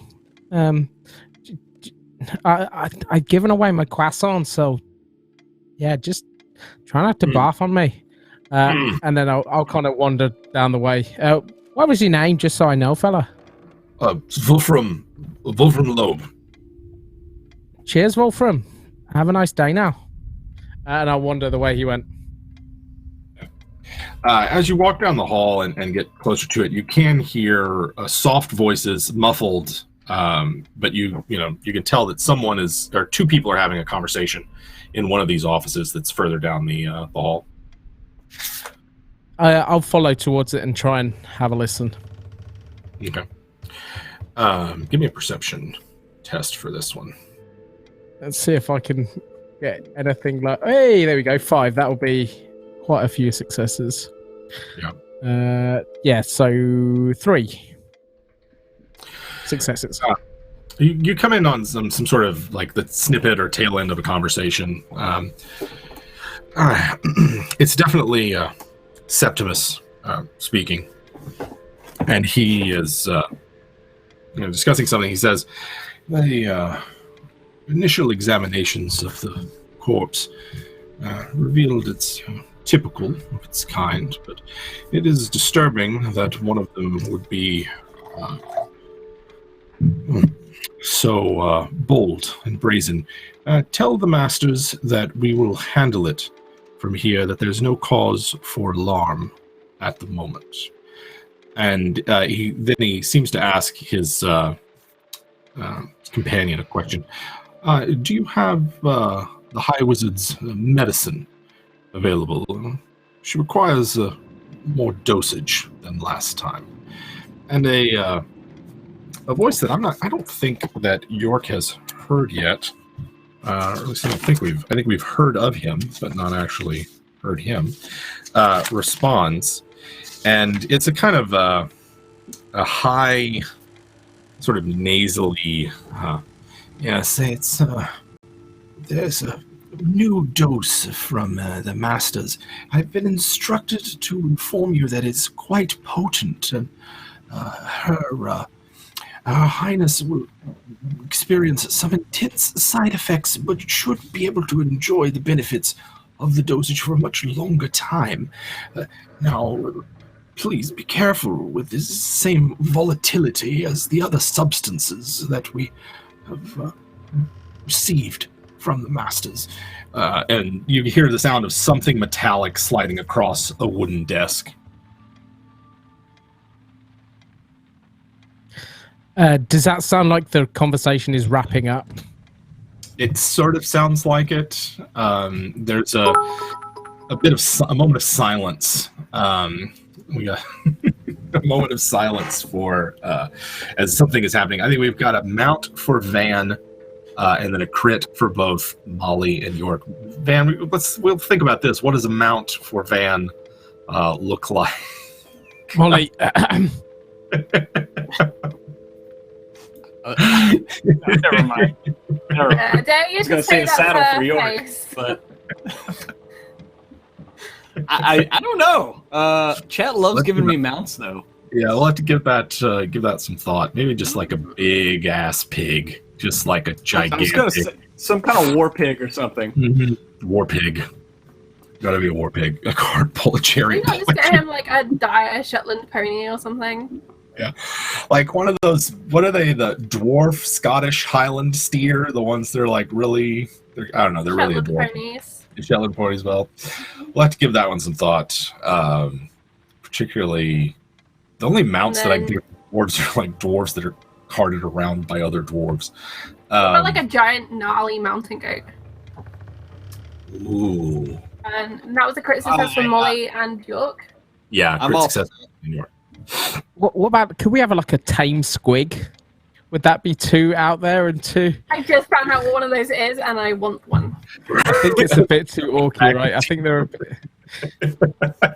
Yes, there are certainly squigs in Middenheim. They're about to. I mean, we have gobbo balls, so we must have squigs, right? Yeah, we can think of something. We'll have to find a way to work it into the. Oh yeah.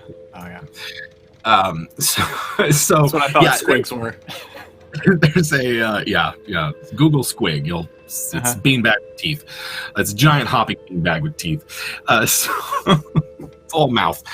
And so it sounds as though either it's winding down or something, because there's this long pause. You hear a metallic click or clasp sound. And Septimus speaks up after this moment of silence. I trust that everything is well with your endeavors, and that progress is unimpeded by recent events.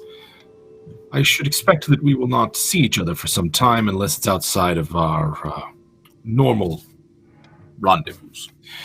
And, they sort of exchange some pleasantries after that. What is your... Yeah, at that point, you're kind of dashing back down to the waiting room. I imagine he's going to pick up a book or something that's on the top or something like that. He's like back in the chair reading the book like he's been there the whole time. The book's probably upside down because of a bit of a hurry. Yeah.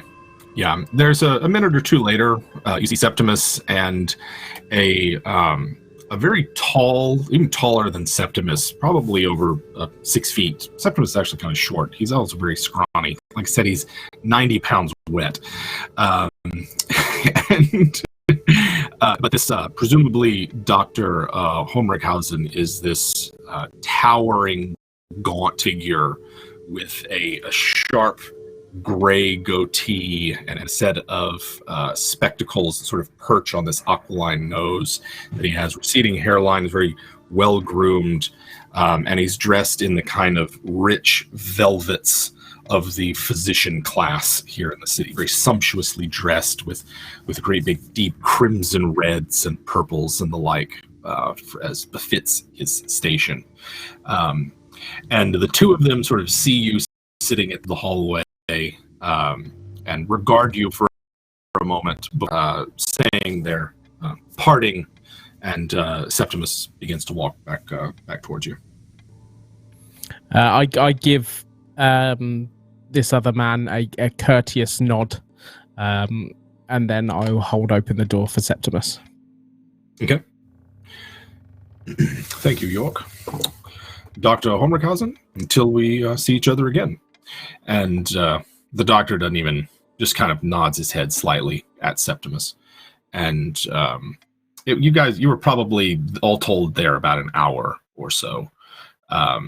And Septimus, the carriage is just kind of waiting for him. It left after the two of you departed, and almost comes back immediately as he steps out of the Physicians Guild. And unless there's anything else York would like to do, Septimus asks him to accompany him back to the guild. Yeah, absolutely fine. Okay. He hands you a metal box.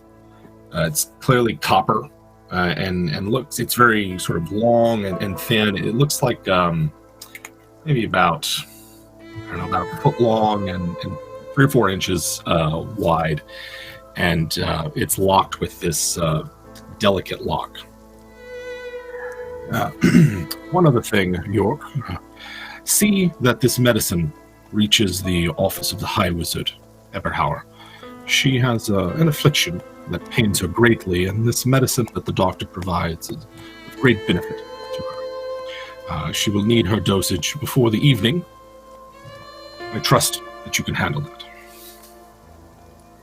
Of course, you might have to point me in the direction. I don't want to get lost. Yeah, the guild halls can be quite disorienting at first, but you will come to grasp their layout intuitively the longer you spend in them. York will instinctively, so again, old tradition back to his family, anything really important, you tuck it in your chest over your heart. And that's a sign of you respecting this thing. I'll make sure it gets there. Is everything okay? Is this what we were here for today? That and pleasantries. The good doctor appraises us of the various doings and comings and goings in the Moor's Garden. The priests there are agreeable sorts, but there is a bit of a mistrust between us. I think that they misunderstand my place at the Mages Guild. And the doctor acts as a liaison for us and ensures that there are no students who are robbing graves to go cut up the bodies as would offend the gods. I merely check in on him from time to time. I mean, I probably shouldn't ask, and I'm overstepping it. Did they give any sign that they might know about our friend? And York will do the like hands to mimic the ears and then fingers to mimic the teeth. Our friend, and he'll give a wink to make it even less subtle. Yes. I take what you mean. They are unfortunately of less use in that regard than one might hope. I wouldn't not see it as a particularly fruitful avenue of inquiry, York. Okay, understood. Sorry if I overstepped. There's no need. Please, ask your questions. The inquisitive mind is a mind that is sharpening and steeling itself for the rigors that lie ahead, York. If you closed yourself off to the curiosity that burns in you, then you would be no better than this rabble outside here. Okay, one last question. I know my friends will be waiting for you. They won't miss this appointment, I assure you. You've told me that you need me to make sure I hand any warpstone to you. Do you think these things, what would they be doing with it? Are they mages? These things are... Well, York, this is not a conversation or our present circumstances. Needless to say, there is a great deal of magic in this world that we do not understand. And whatever it is that they do with this substance, it is the stuff of chaos, York, and we must be careful with it. It cannot fall into the wrong hands. York nods like, okay, I understand. I've heard talk of this stuff, and I've never come across it directly, so I'll make sure it comes to you. It is pure magic in its physical form, York, coalesced from the swirling energies of the ether that course around us. Some of it comes from the heavens, but much of it forms naturally in places where magic is concentrated. It is a harmless thing if you know how to handle it, but for the ignorant, it is quite dangerous. Again, like, York just for a second stops, and he can just imagine himself holding a lump of warpstone. Like, he just sees like a single photo of him holding a lump of warpstone just for a second, and then it flashes back. Okay, thank you, and I understand your patience. I've got a lot to learn. Indeed. You seem an eager pupil, York. Do not let that fire die in you. I assure you, I've had to work for everything I've ever got in life, and I don't pay my way in. I'm here with hard work, and I'm gonna try and pay back what faith you've had in me. I won't let you down. Thank you, York. I appreciate your honesty, forthrightness. Like I said, I sensed something in you, and it would be a shame to let that spark die in the dark somewhere, or take fire somewhere that it would be... Well, we don't want you to end up a stake somewhere, York, to put it bluntly. Yeah, you didn't even think that was a possibility, but yeah, no, that's probably a good option. And with that, you know, Septimus seems in a pleasant enough mood and is willing to kind of have make small talk as you pass through the city. Yeah, I imagine there's kind of I'll ask more technical questions about kind of the ins and outs of things, and then if I'm realizing that I've got to cook him dinner, I'll maybe go through that and just try and get to know the man a little bit more as we go along. There's no point to do all that now. So Molly and Van find themselves in the last drop, just entered.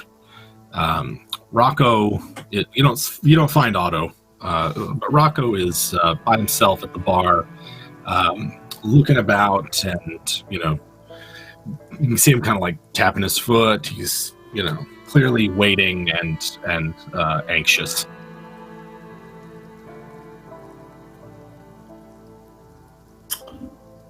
Well, shall we belly up to the bar, so they say? Yeah, why didn't you take lead on this one? Ah. I think he likes you more than me. I'm sure he does. He's a Who can sly one. resist, eh? I haven't known many that could. And as he comes up, he's like, Rocco! Well met, sir. Oh, yeah. Hi. Yes. Hi. I mean, do I owe you money or something? Van kind of like looks at Molly at that. It's one thing to forget my name. It's another to forget my face. I'm Stan. Van. Well, I see that. Exactly. Yeah. Molly, how could I? Please come sit down. I'm glad that you. Yeah. Well, this isn't a social call. You're the one who asked us to come here, do some business. Business, right. So, when you guys are ready, I can take you to go meet my guy. It's no trouble at all. It's just around the corner. Yep. Yeah, we know a lot about just around the corner. There's no drinks, no lunch. Come on. We already had drinks. We just ate lunch. Oh, Remember, we said we're going to meet right after lunch? Oh, yeah. It's right after lunch. Or, you could go and get him and we could have second lunch. That's the thing I've heard that happens sometimes. Oh, yes. Second lunch. Like the And, house. we could have a nice lunner, maybe. Oh, yeah, nice meeting.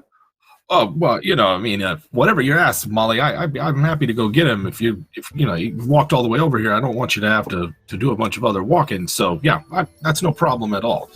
And he kind of gets up from his where he was sitting at the bar, and kind of backs his way out of the tavern, leaving Molly and Van alone for a moment in the last drop. Yeah. Got a lot done today. Now, I know some shady people, and that was weird. Did that not seem weird to you? Like, That he didn't remember even talking to us a couple hours ago? yeah, and then he wants us to go around the corner when he knew we were meeting here. I don't like this. My nose is tickling. I don't like it when my nose is tickled. Yeah, last time your nose was tickling, Jerry hadn't been on the weird route, and then things got real strange. We agreed never to discuss that ever again. It was just a night amongst friends. If that's how you want to characterize it, Van. Jerry didn't hold it against you. You Not held it for against long. him, but he didn't hold it against you. Yeah, not for long though. It was well within the time constraints for normality amongst friends. I saw you get your pocket watch out. I did wonder what that was about. Who told you I called it that? What?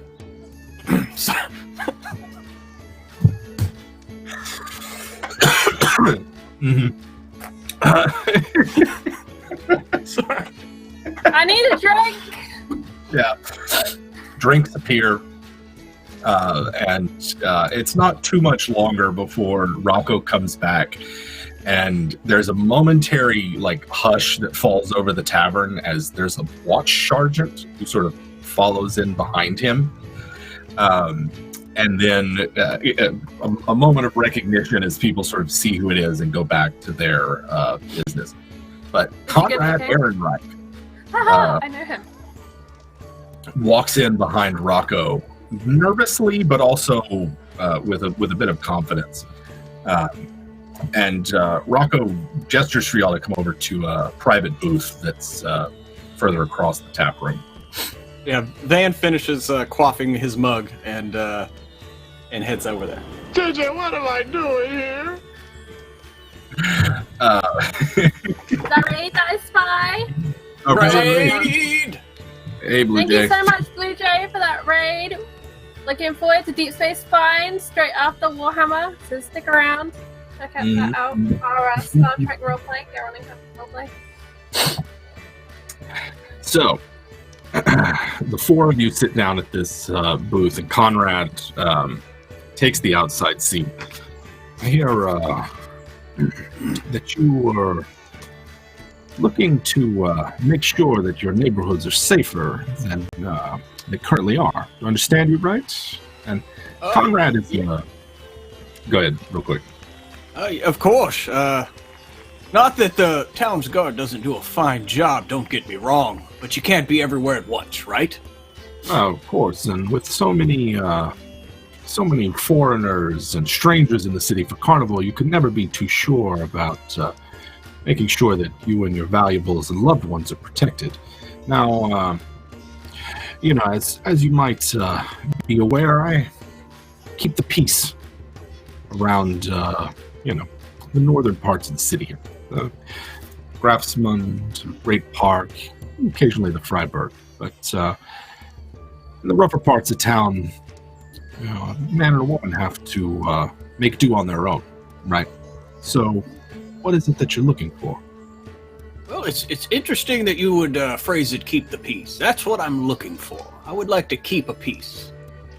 Do you have anything of the black powder variety? We have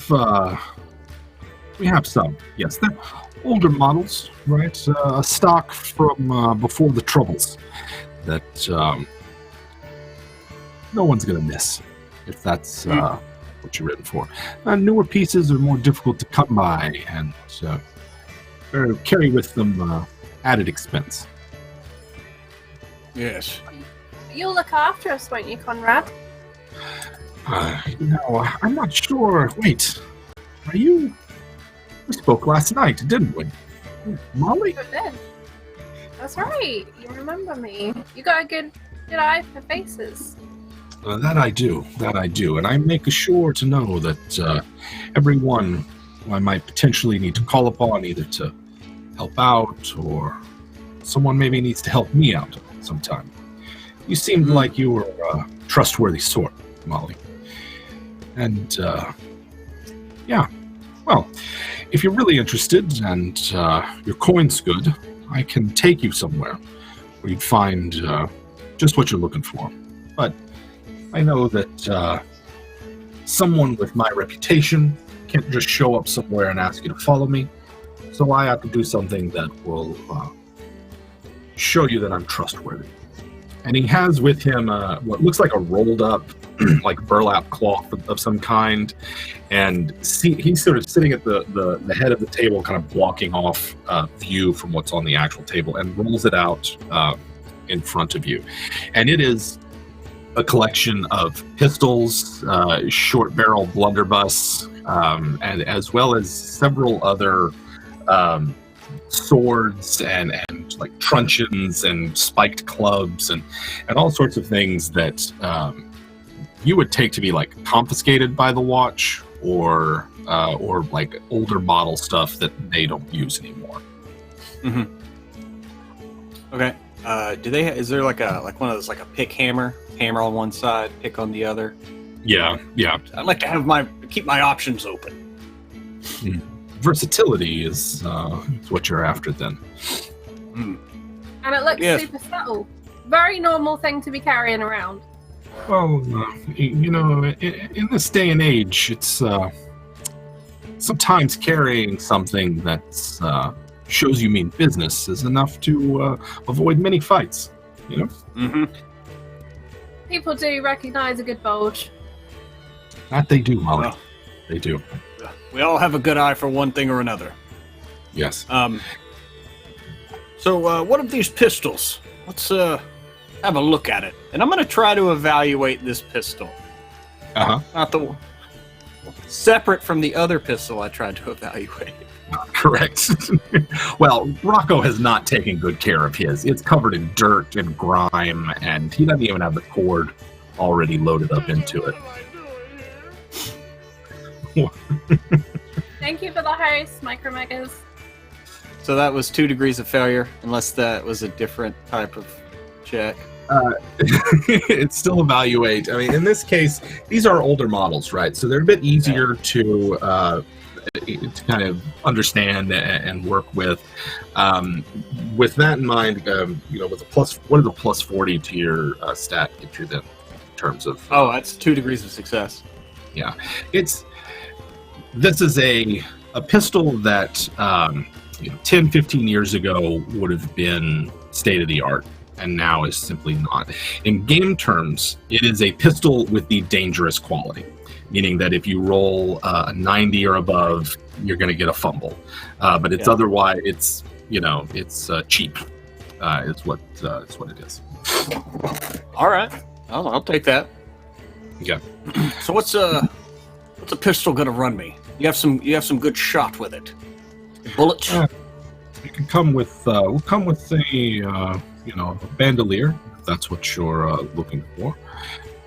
Extra powder, extra shot. That's more difficult to come by. You see, things like that are noticed when they're missing in the storehouses.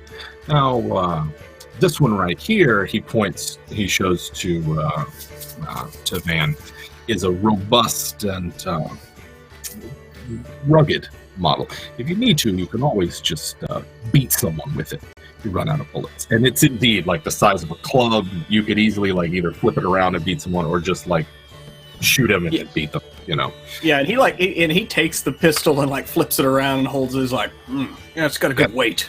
And even got sort of the wood on the end of it sort of fashioned as if it could be used as a grip.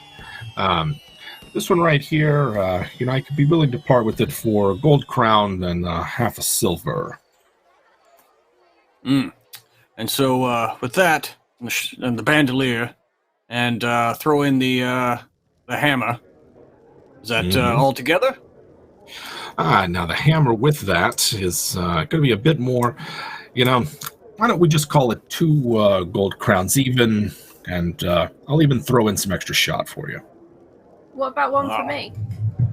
Now, Molly, what is it that I can do for you? Because something like this, and he gestures towards the pistol, I don't want to see you hurt yourself or anything like that.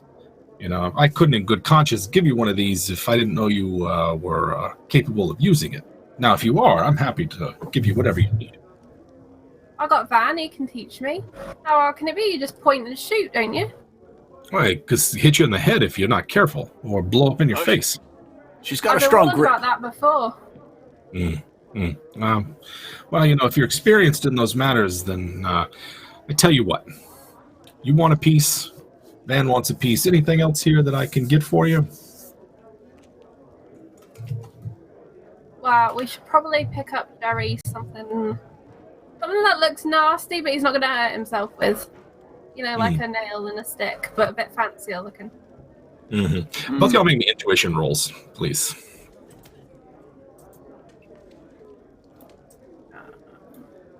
Intuition. Oops. Yeah, that's on the right screen. Ooh, that's not good. Why did I roll 2?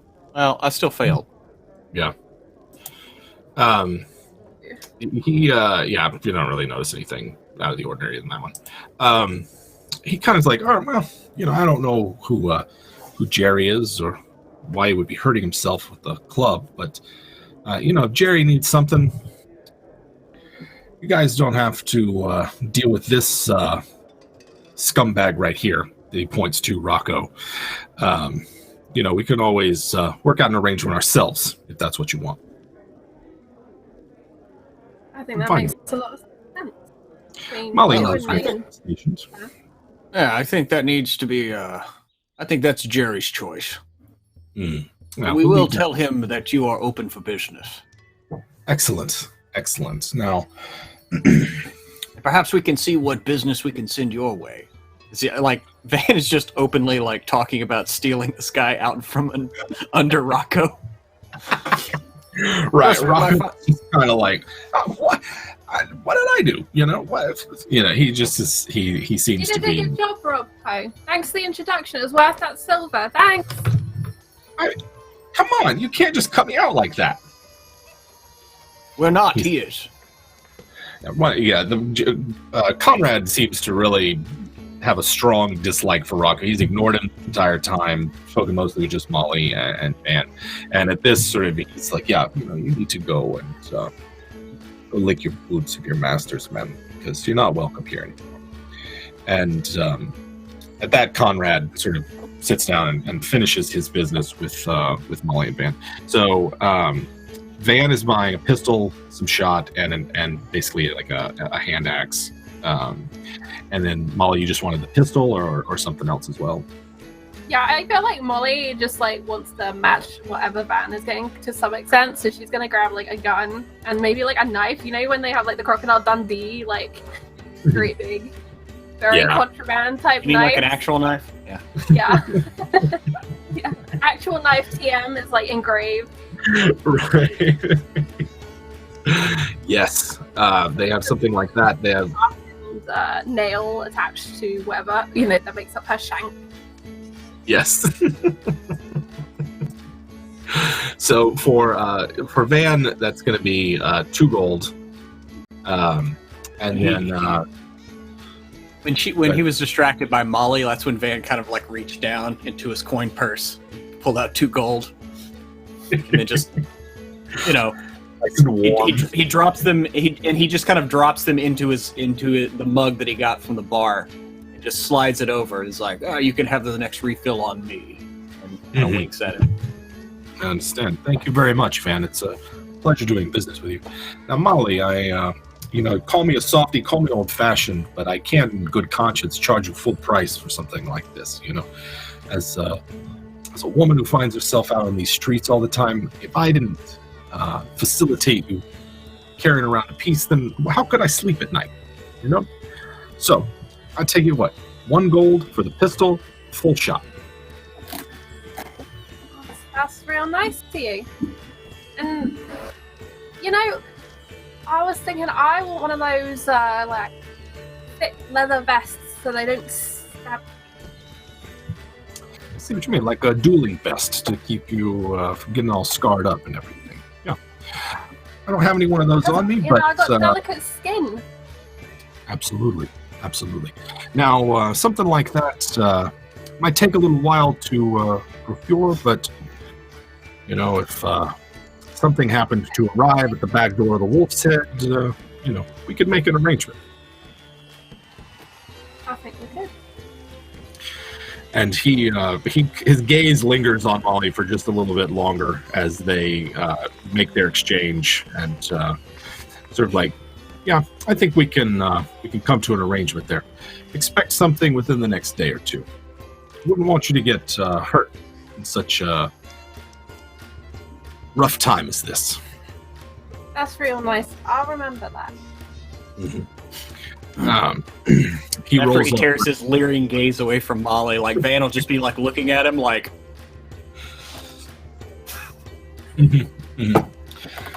Well, knowing that she got the better deal. Like, right.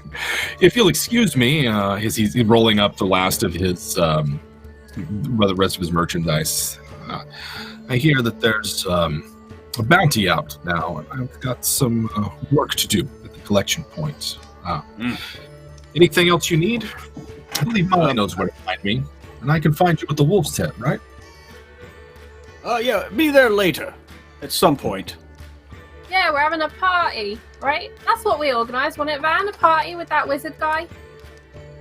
Yes. Come and hang out, and his secretary too. There's handsome old guy. And when Molly like mentions the wizard guy and having a party, like he's like, "Wait, what time is it?" Oh shite, we need to go. Yes, we need to go. Well, I'll see you soon, Conrad. I hope so, Molly. I hope so. And you, both of you, stay safe, and we'll see you around. And she's gonna lean across and like give him a kiss on the cheek, and that's when she'll like arm him the money and take the weapon.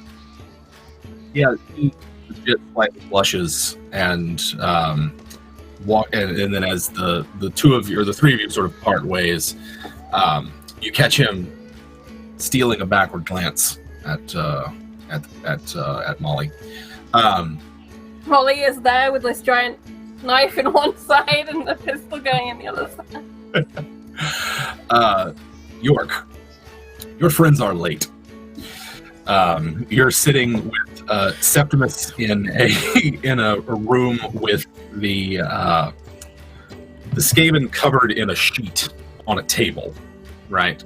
It's a different room in the guild. You've come back. There's a quick lunch. You have maybe an hour to yourself before being summoned again. But it's getting past 30 past the hour, and your friends have not shown up yet. And It's that really awkward stage of late where I imagine like he's trying to be calm and not flustered, but he keeps glancing around and he's running out of things that he could have done. I'm really sorry. I'm sure Van has problems with the bathroom. Sometimes he goes when he shouldn't go. I can go look for them if you need me to go. I'm really embarrassed. I'm sorry. yes, it's not your fault, York. Very few individuals have the mental fortitude necessary to keep their appointments and their promises. They are good people. Like, without them there, I wouldn't have been able to kill that beast in the first place. I understand. Well, if you please, then go and fetch them. There is a great deal that we have to talk about. And you know that you brought another book. He's had out. And you can tell sort of a curious folio of different pages. It looks like it's been less of a printed handwritten script that created. And he's got it tucked underneath his arm, and but otherwise he's not let you have it. I'll kind of excuse myself and like calmly walk out the door. But the moment I walk out the door, I'm sprinting down the corridor and I'm trying to get out. Have I had a chance to take this medicine yet? I'm guessing I haven't. That's probably, you would have probably had to do that in the hour of free time. Yeah. Fair enough. Yeah, I would have done that. Mhm. And I'll literally sprint out of this place. I imagine I knock another few apprentices over as I'm getting out of the building, and I'm tearing down the streets to the Wolf's Head. Please run into Radu. Please run into Radu. Ooh, that's a good. Yeah, York is like flying out the front door and in the courtyard when you can see that Radu is outside and he's standing next to the horses and York. What is it, Radu? I'm going? busy doing work for the deputy. The deputy, likely story. His horses have not been unlimbered from their harness and put away. This is an inappropriate behavior for an apprentice, York. Listen, the deputy's given me something to do. If you want to clean up the horse shit, you can, but I'll be back. Do you want this 1d10,000? Yeah, I got it. 2072 is what I got. No, I've got 8-1. Oh, did you roll it? Did you? Okay, cool. I thought it was for Radu, but if it's for York... Okay, that's fine. Do you want me to look it up? I think it was 2071. When he next ran into Radu, I think that's the way around it was. Okay, well then we'll take the 8172 then, that you originally...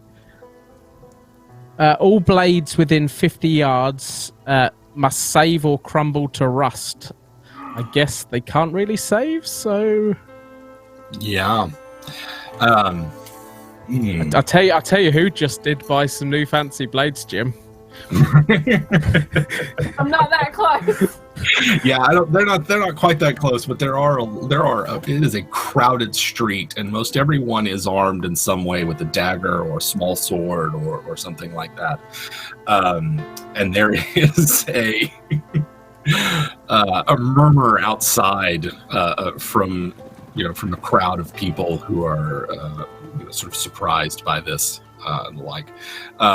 The consequences of living so close to a wizard's guild, surely they should have known better. But yeah, Radu is outside and is just like staring metaphorical daggers through. Which are rusting as they're flying towards me. His gaze crumbles to rust. Look, Radu, I've got 1 minute. We started off badly. We don't have to go down this path. I'm not someone you want to fuck with. I do not take things lightly. I go far too far. Just let it go. You don't take things lightly. Not to fuck with you. You listen to me. You do not fuck with me. Do you know how long I've been here? Do you know how long that I've had to scrape by, shovel shit, have to deal with all these entitled, just pansy aristocrats who come through here like they're going to own the place. York walks up to him and don't get to puts just come his in finger here on his lips. Listen, Radu. You've been here. You don't know how long I've had to toil outside the fucking walls, wanting to be in this place, wanting to be in your fucking position, Radu. Don't fucking talk to me about having to earn things. I've had to fucking scrape to survive every fucking part of this. You do not take this away from me. If you fuck with me, I will come at you with everything I've got. Fuck the deputy. He can't protect you. Watch yourself. And at that point, I won't fucking listen, and I'll just be gone. He's stunned into silence for a moment, but you can hear him calling out after you. I've got your name. I know who you are. And I know that you've never worked for anything in your life, you entitled prick. York will reach into his pocket. He'll feel for his dagger, and he'll feel the blade is gone and be really fucking disappointed. And he'll just have to breathe, and he carries on running. Yeah. It's not that far to the wolf's head. You just saved someone's life, by the way. That viewer decision just saved Radu's life, and probably York's, to be fair.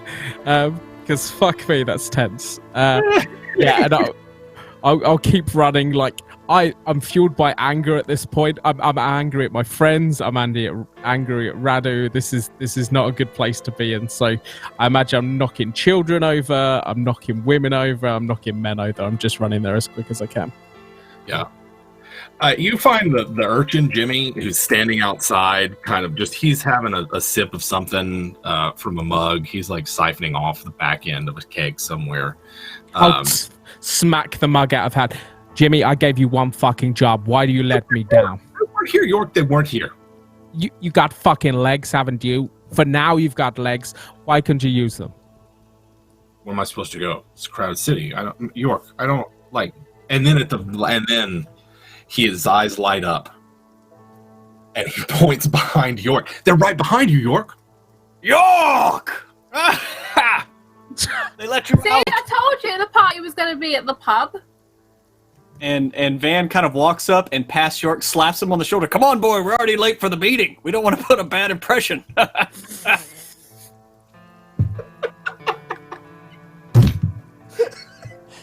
Once again, Jimmy's gone. This time York pulls out the hilt of his dagger that's left and he curses the fucking thing. Do you understand what you've done? You're half an hour late. Do you know how bad you've made me? Did you shank someone again? Get it stuck in a river or something? Mal's not around. You can't. At this point, like, how many people I start are you going to pushing kill? them in the direction. I push them as they're Already walking. Come on. Where the fuck have you been? We were Stop going riding around. and... Go Sorry, ahead. you go Molly, ahead, please, Sam. No, it's please. fine. You Ladies did it. first. Ladies first. Well, I was going to say not riding around in bougie carts, unlike someone. We Yeah, saw are your you legs okay? just You're like cruising cramping up around. from not walking? Hmm? Please do not. We had to fuck walk this everywhere. with I'm me. sorry that it takes time to get to places, but we needed Why to is it- reload. York, there's danger about. Why is everyone trying to fuck this up for me? I've never done a thing wrong to you. I've looked after you. I've been through all the shit that Jerry puts me through, and you're just trying to fuck this up for me. Well, Oh, we not at fucked it all. up. We're going to the meeting right now. It's a half an hour, and a half an hour fucks it up. You were on a precarious perch, my friend. What have you got to do for half an hour? When have you ever spent half an hour not fucking drinking in that bar? I On had the to take day a shit. that I fucking need. I can answer your question. You know, Josh, I'll but I have don't the think you're bubble gonna guts. like it. What? Oh shit! What have you done?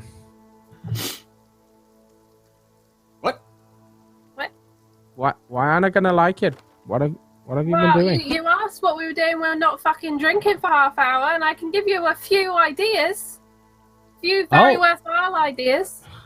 Look, Which might look what I ease your bought. tension. You got a lot of tension in you. I don't know if this school thing's gonna work out. It's like massaging his shoulders as we're walking towards. Like, and he's rubbing his own temples as she's rubbing his shoulders. We I were had to buy a planning a gun. party for you. Yeah, and he got. Check it out. How did you buy that gun? What? How did you afford Hard-earned that money. gun? That's how we've got a gun. Because we sold some stuff. Talk to the right people. Wheeled and dealed. And he's a dwarf. You know what dwarves are like. They're like magnets for guns. Did you spend Jerry's money? What money? Why would we spend Jerry's money? That chest he gave you? Did you spend I don't- Jerry's money? I don't know what you're talking about. I think You you're know- spending Jerry's money. He got you into the university, didn't he? Him and Van. Yep. Van did not do a damn fucking thing to get me in that university. That was all me. It was my I don't know, idea. Hang on a second. I'm pretty sure that I got us in the door because Jerry got shanked with a poison knife, and then Van talked around everyone and got us all organised because you were too busy mouthing off to the nice lady who was going to help us. I do remember And then that. Jerry comes too, and he's arranging parties, and I'm helping him, and we're all going to have a good time. We were going to celebrate your first day. And here you are in a shitty mood, taking it all out on us. Your good friends have come to go and have this meeting with Don't you dare stop walking. You shout at me and keep We're walking. still walking. We can walk and talk. It's okay. They'll teach you that next Amazing semester. things I can do at the same time. Understand that was all part of my plan. That's what I do. I think big. It may have looked like I wasn't in control, but the whole time I was in control. That's what magicians do. That's what the mages do. I'm a mage now. I saw Wow. a mage today. If you can do what he can do, then I'll believe that you're a mage and this was all your plan. What did he do? How much cheese do you have?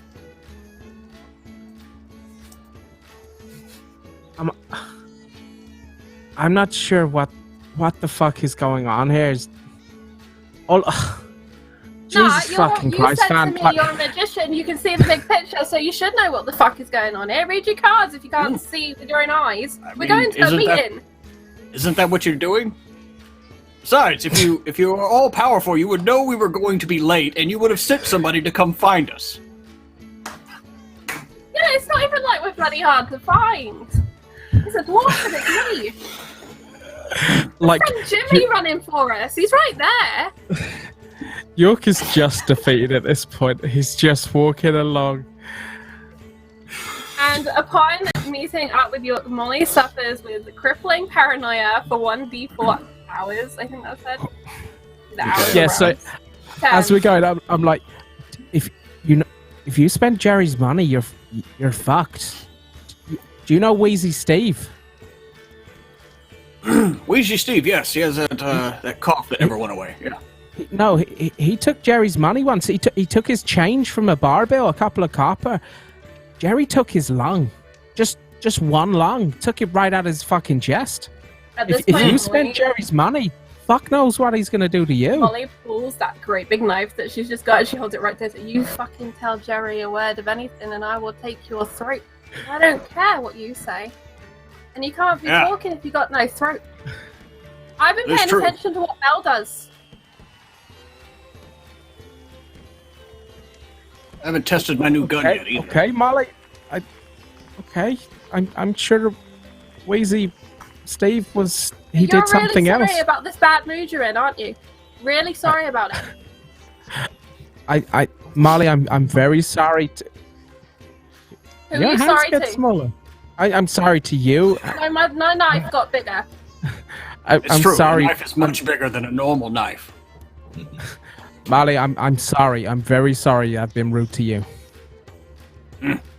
Now we're gonna go and have a nice meeting with our good friend Septi, aren't we? That was his name, right? Something like that. His name is Septimus, or you can call him a deputy. We'll see what he lets me call Quite an him. important That's my fellow. business. Please try not to insult him. He's been very kind to me. Of course. Can we not have the knives? Are we Or done the talking? pistol? Like we've been doing something bad? Like we've been spending Jerry's money. We haven't been spending Jerry's Hey, money. I was just showing you my new pistol. That's all. Molly's like walking backwards because we're still progressing, I'm imagining. Yes. I'm You're almost at the trying to- guild by now. Yeah, I'm just taking whatever they're saying in order to get them there. Okay. Go ahead. No, I was just clearing my throat. But you do, as everyone's sort of arguing and talking and walking, you round the corner and you come across the 3-story building of the Guild of Wizards and Alchemists with its odd turrets and towers jutting out at odd angles and like.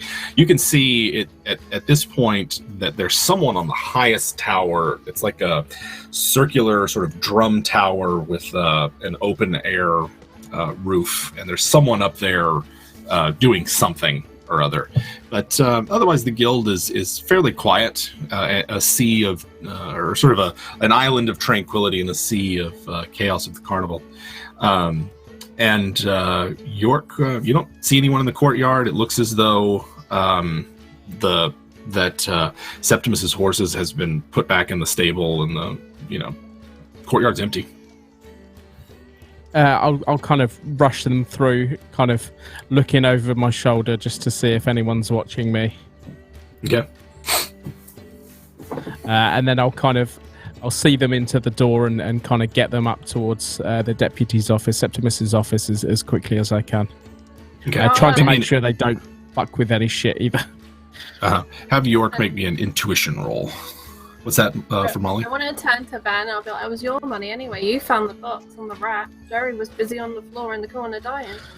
I do believe that was what happened as well. 7 degrees of failure. It takes a long time for you to find your way back. And I imagine I'm getting more flustered as we go along. And they're arguing about who found the money and whose money it really was. I don't know if I really trust York's attitude lately. It's I know. all kinds of funny, just flying off the handle when we're trying to help Jez. I mean, just think he's going this batshit over 5 gold crowns. I mean, really.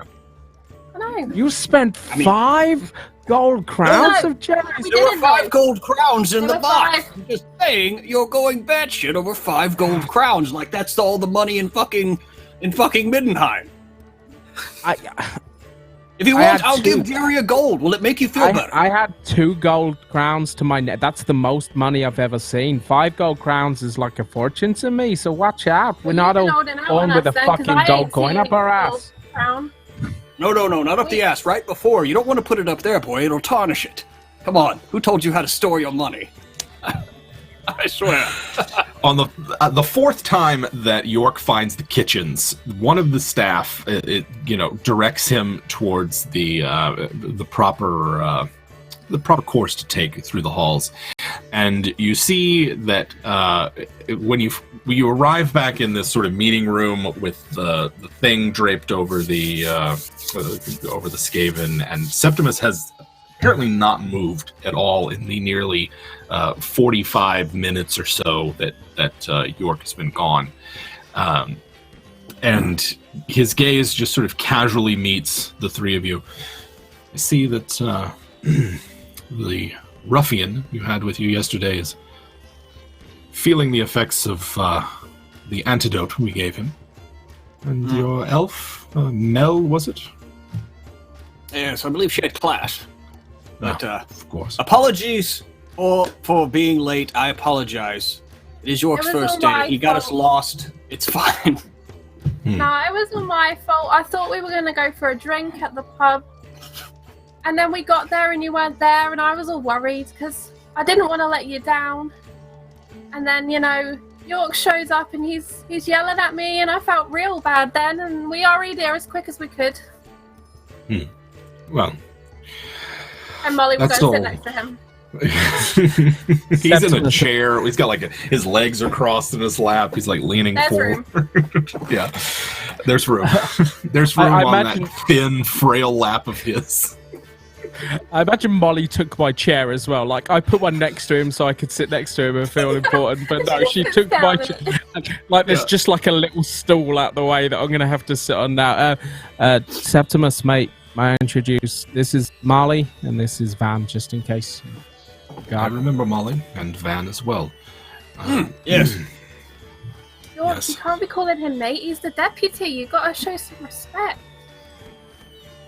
And I'm really sorry about last night. I had a bit of an attitude on me. It was a tense time, but really, you did an amazing job saving Jerry.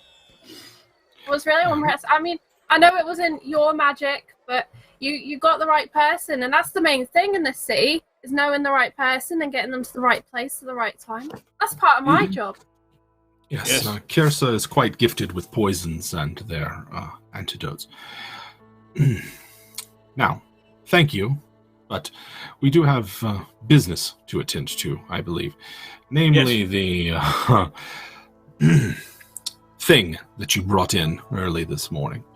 And at that, he dramatically takes the sheet off of this corpse, and it's already starting to begin to smell and go stiff and the like. And they've taken they've clearly taken this Skaven and stripped it of all of its clothes and valuables and the like. Some of them are arranged on the table with it, but otherwise they've it's clear that they've sort of poked and prodded it. The fur on it's all sort of ruffled up and everything, but it's not like it's been like cut open and done an autopsy on or anything like that. As I mentioned, this creature is known as a Skaven, a being of myth and legend. As far as I know, they are a variant of a beastman, a twisted creature warped by chaos. But given what you said about the state that you found it in, its grooming, the manufacture of its artifacts that it had with it, I think that there would be something more to it. I regret to inform you that our divinations and auguries revealed very little about this creature, where it came from, its provenance. My guess, and it is a guess, is that it is the plaything of some noble resides in the Oryxmund. Now, why it was at your tavern and what it was doing there is a mystery to me. But that is what I have personally been able to reveal from this creature.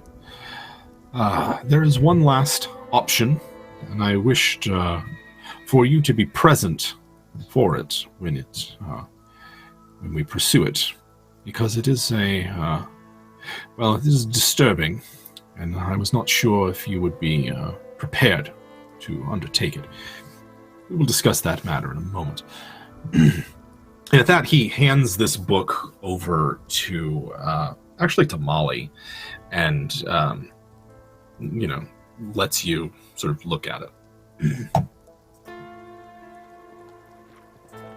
This book is a collection of tales from a Varenan priestess. She died tragically some years ago, and I acquired the tome in a estate auction. Her name is Amelie Meyer, and she made it her life's work to study these creatures. Much of what she has in this manuscript is wild speculation, myth and legend, outright poetry masquerading as fact in some places, but it is the closest thing that I have ever come across to detailing what these creatures are. So Molly's got a hold of it. Is Molly looking at it, or what is Molly doing? Yeah, Molly is just like slowly like turning the pages. I'm pretty sure like her read write isn't great, so she's just like her little fingers occasionally having to like smudge across the page to try and follow the probably more like fanciful floral writing that's going on. And it's pretty clearly written in several different languages. You can tell that most of it's in Reichspiel, but there's also other languages that one of them you recognize as Talayan. There might be some Marienburger in there as well, but there are languages that that Molly doesn't speak. What's this part say? She'll like lean across and show Septimus the page that she's looking at the moment. That is a translation of a poem from classical Chilean known as the Doom That Came to Kazvar.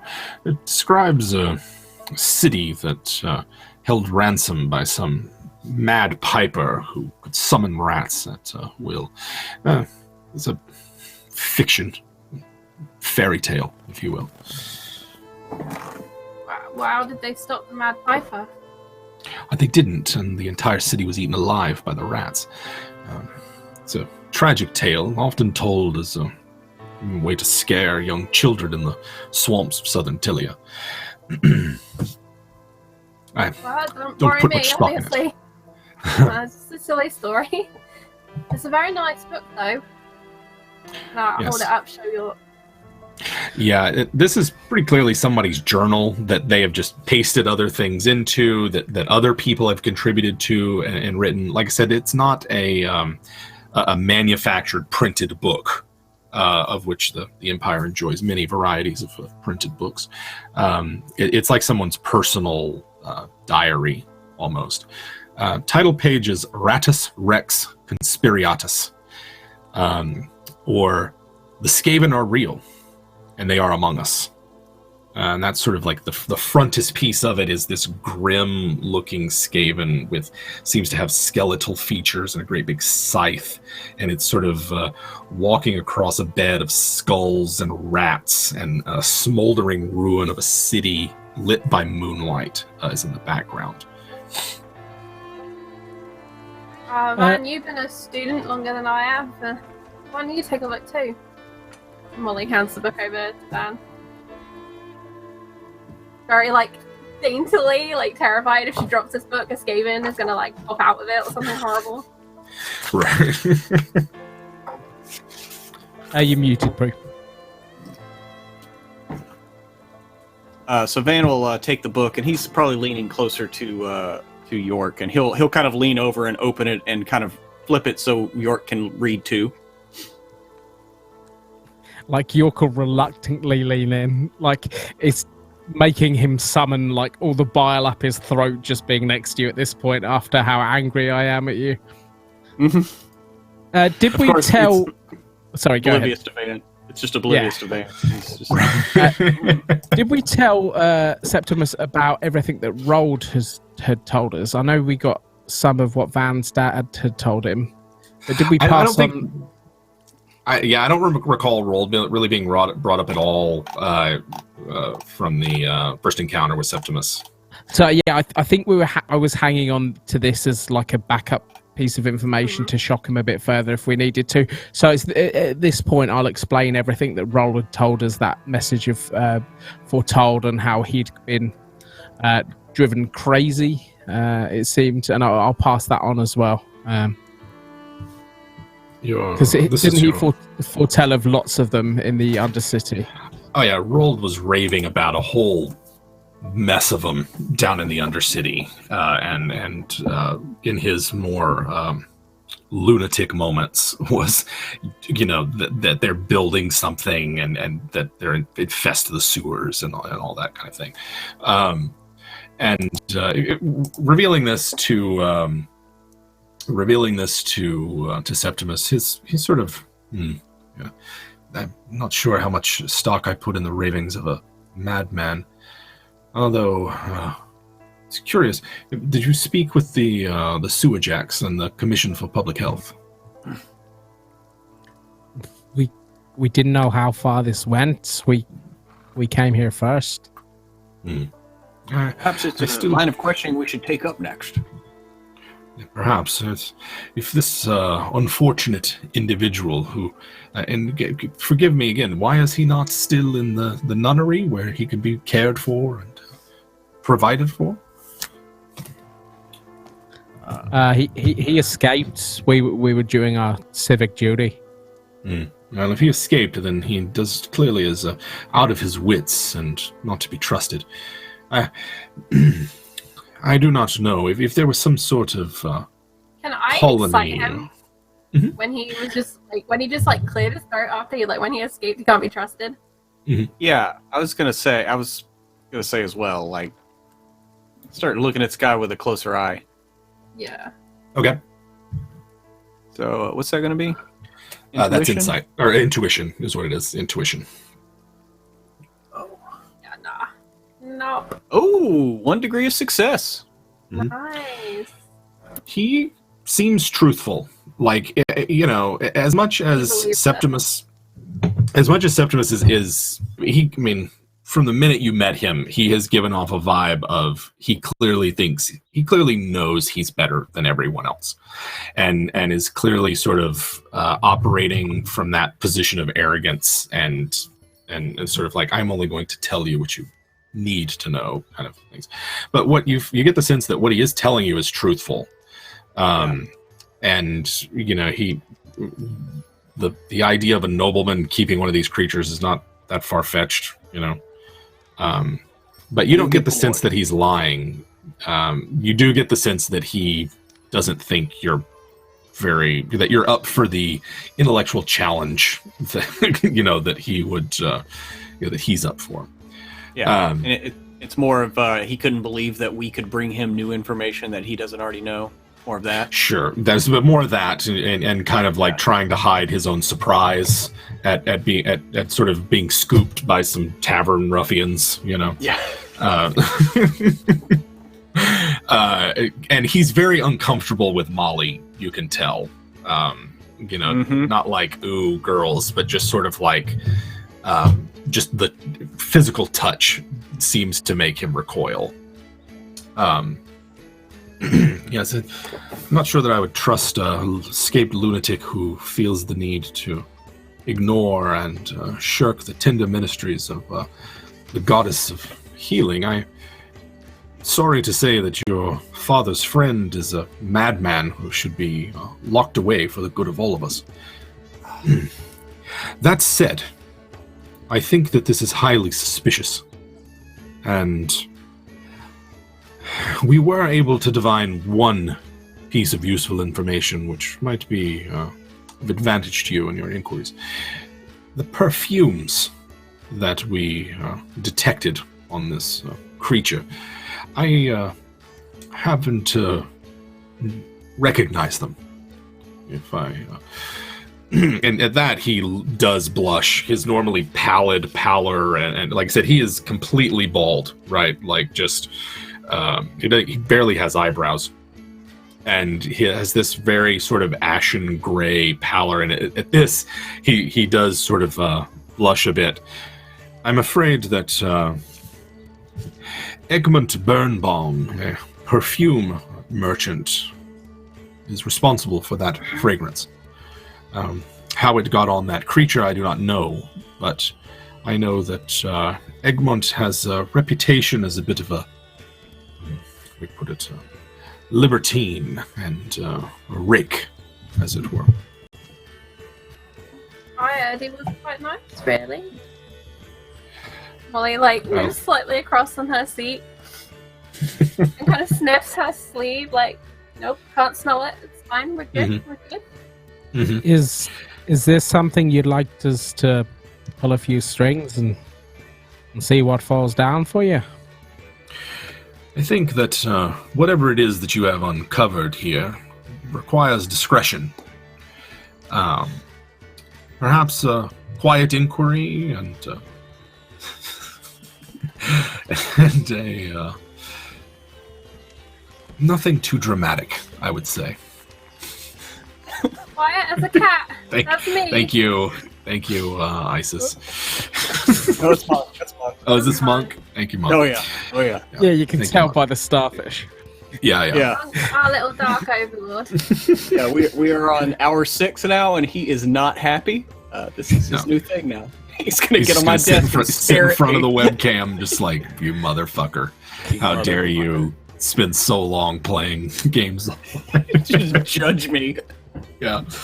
I will nod and say, yes, we discretion is all of our middle names, and I'll glare at them both like, fucking do this for me. And Van's just happily nodding his head, like, yes. maybe we'll have a chat with the sewer jacks as well, just to tie a knot in that loose string. Saves you any bother. At the moment, I am not concerned. It's more of a curiosity for me. Now, if there is indeed a second one loose in the city, as Mel and Molly attested to, then that is perhaps some cause for concern, but surely the Watch will be able to handle that. After all, you were able to dispatch this one with relative ease.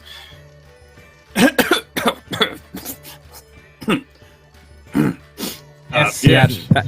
It was no problem. Yeah, he's speaking directly to York at this point, like, you know. Like, York doesn't give a sign to them, he just nods, yeah, it was no problem, and then he quickly avoids the subject. We'll get it dealt with, and we'll make sure it's done without bringing anyone's name into it. The guild, it'll be dealt with quietly, okay? Excellent. You must forgive me. Our late start has caused me to run late myself, and I must be off. Do you need me to attend to anything else? I can escort these out, and I've got to go to the park. Do you mind if we borrow the book? I'd like to show it to Mel. The book is York's responsibility, and if it is lost, York will bear the price for that. But until then, you may peruse it if it helps your investigations. We will take the best of care. We got a lot of respect for books. Excellent. Thank you. And at that, he gets up and opens up a door for the rest of you to file out of. Good day, good day, sir. Yeah, I'll follow behind them, making sure they leave and making sure that Molly doesn't try and grab anything as she goes out of him, mainly. So the three of you file out of the room. Leaving the guild is much easier than trying to find locations in it, and a quick turns through a hallway brings you out into the courtyard. And it's at that moment I would like everyone to make me a difficult agility check. That is -10. That's on top of whatever fatigue and anything else that you might be suffering from. York. I would like to use my nat 1. No, my nat 20, not my nat 1. I want to roll a 1 with my nat 20. Okay. Do I have any nat 20s? I don't think so. I don't see any. No. So, what was that? Difficult? That's plus 20 or -20, is it? You have a mount Yeah. coming though. Yeah. So I got 138. Oof. Yeah. So I technically got 111. Yeah. So. I got a minus. No, I got 21. 21. Yeah, as you are sort of like walk down into the courtyard and the afternoon sun is warming the streets and crowds of Carnival, there is a rumble, and the ground underneath you begins to tremor and shake, and both York and Van are knocked prone by this tremor. You can hear glass breaking to the east, people screaming, tiles falling off of roofs, chimneys partially collapsing. And I think next week we're going to have to figure out exactly what caused such a tremor within the city of Mindenheim, because our time today is at an end. Oh. Dun, dun, He's not dun. good. Oh my god. Thank you so much to everyone in chat today who contributed with your retweets, Nat 20s, Wild Magic Surges, and mounts. They're very exciting. Any that we haven't dealt with today, we will deal with next week. Yeah, we'll get to van that mount. Yes, I'm very excited. Jim, who are you? What do you do? Where can we find you? I am a co-host of WebDM. We have a Dungeons & Dragons and tabletop RPG advice and inspiration channel over on YouTube. We also have a Twitch channel here where we play on Tuesdays, Wednesdays, and Thursday evenings. Usually, around 6 or 7 Central. I honestly forget.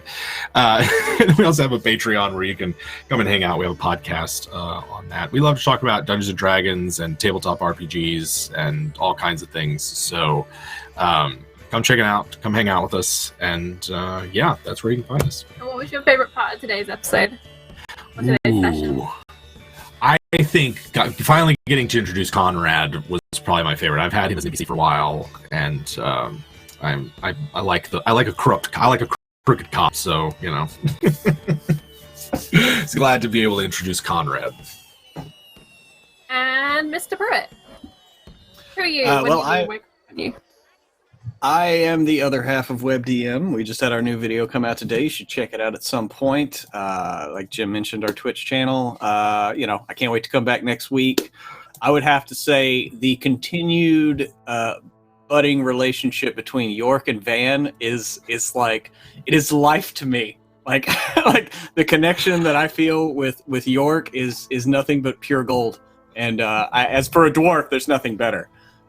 So he feels that York is a very good friend, a bit rough on the edges, but that's fine. He'll get used to it in college life.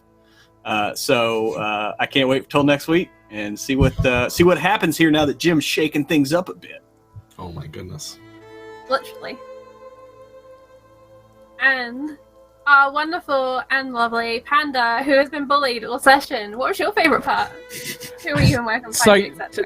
The best way I compare today, imagine being kind of 15 and meeting your significant other's parents for the first time, but it just so happens that you've brought all of your friends, all those assholes you play Halo 3 with that say all the disgusting, despicable things, and they're all just yelling behind you. And whatever you say to impress, they shout you down, they embarrass you, they remind you of that time you shit yourself in primary school. Like, it's all the worst. Like, everything, I've tried my hardest, and they're just trying to fuck it up on me. It's amazing. Like, it's so much fun. And these two just off on their fucking caper. Already, like 10 gold has gone missing from that coffer. Already, it's gone from 15 gold down to fucking 5 gold. They're like it's so good, and like I get a feeling stuff is starting to get nasty now. The fucking world's just erupted, so it's gonna get. I haven't even got a dagger at this point. I've got some shitty fucking spells and a lot of anger issues at this point. I mean, Molly will loan you a dagger. You might not like it to you, but she'll loan you one.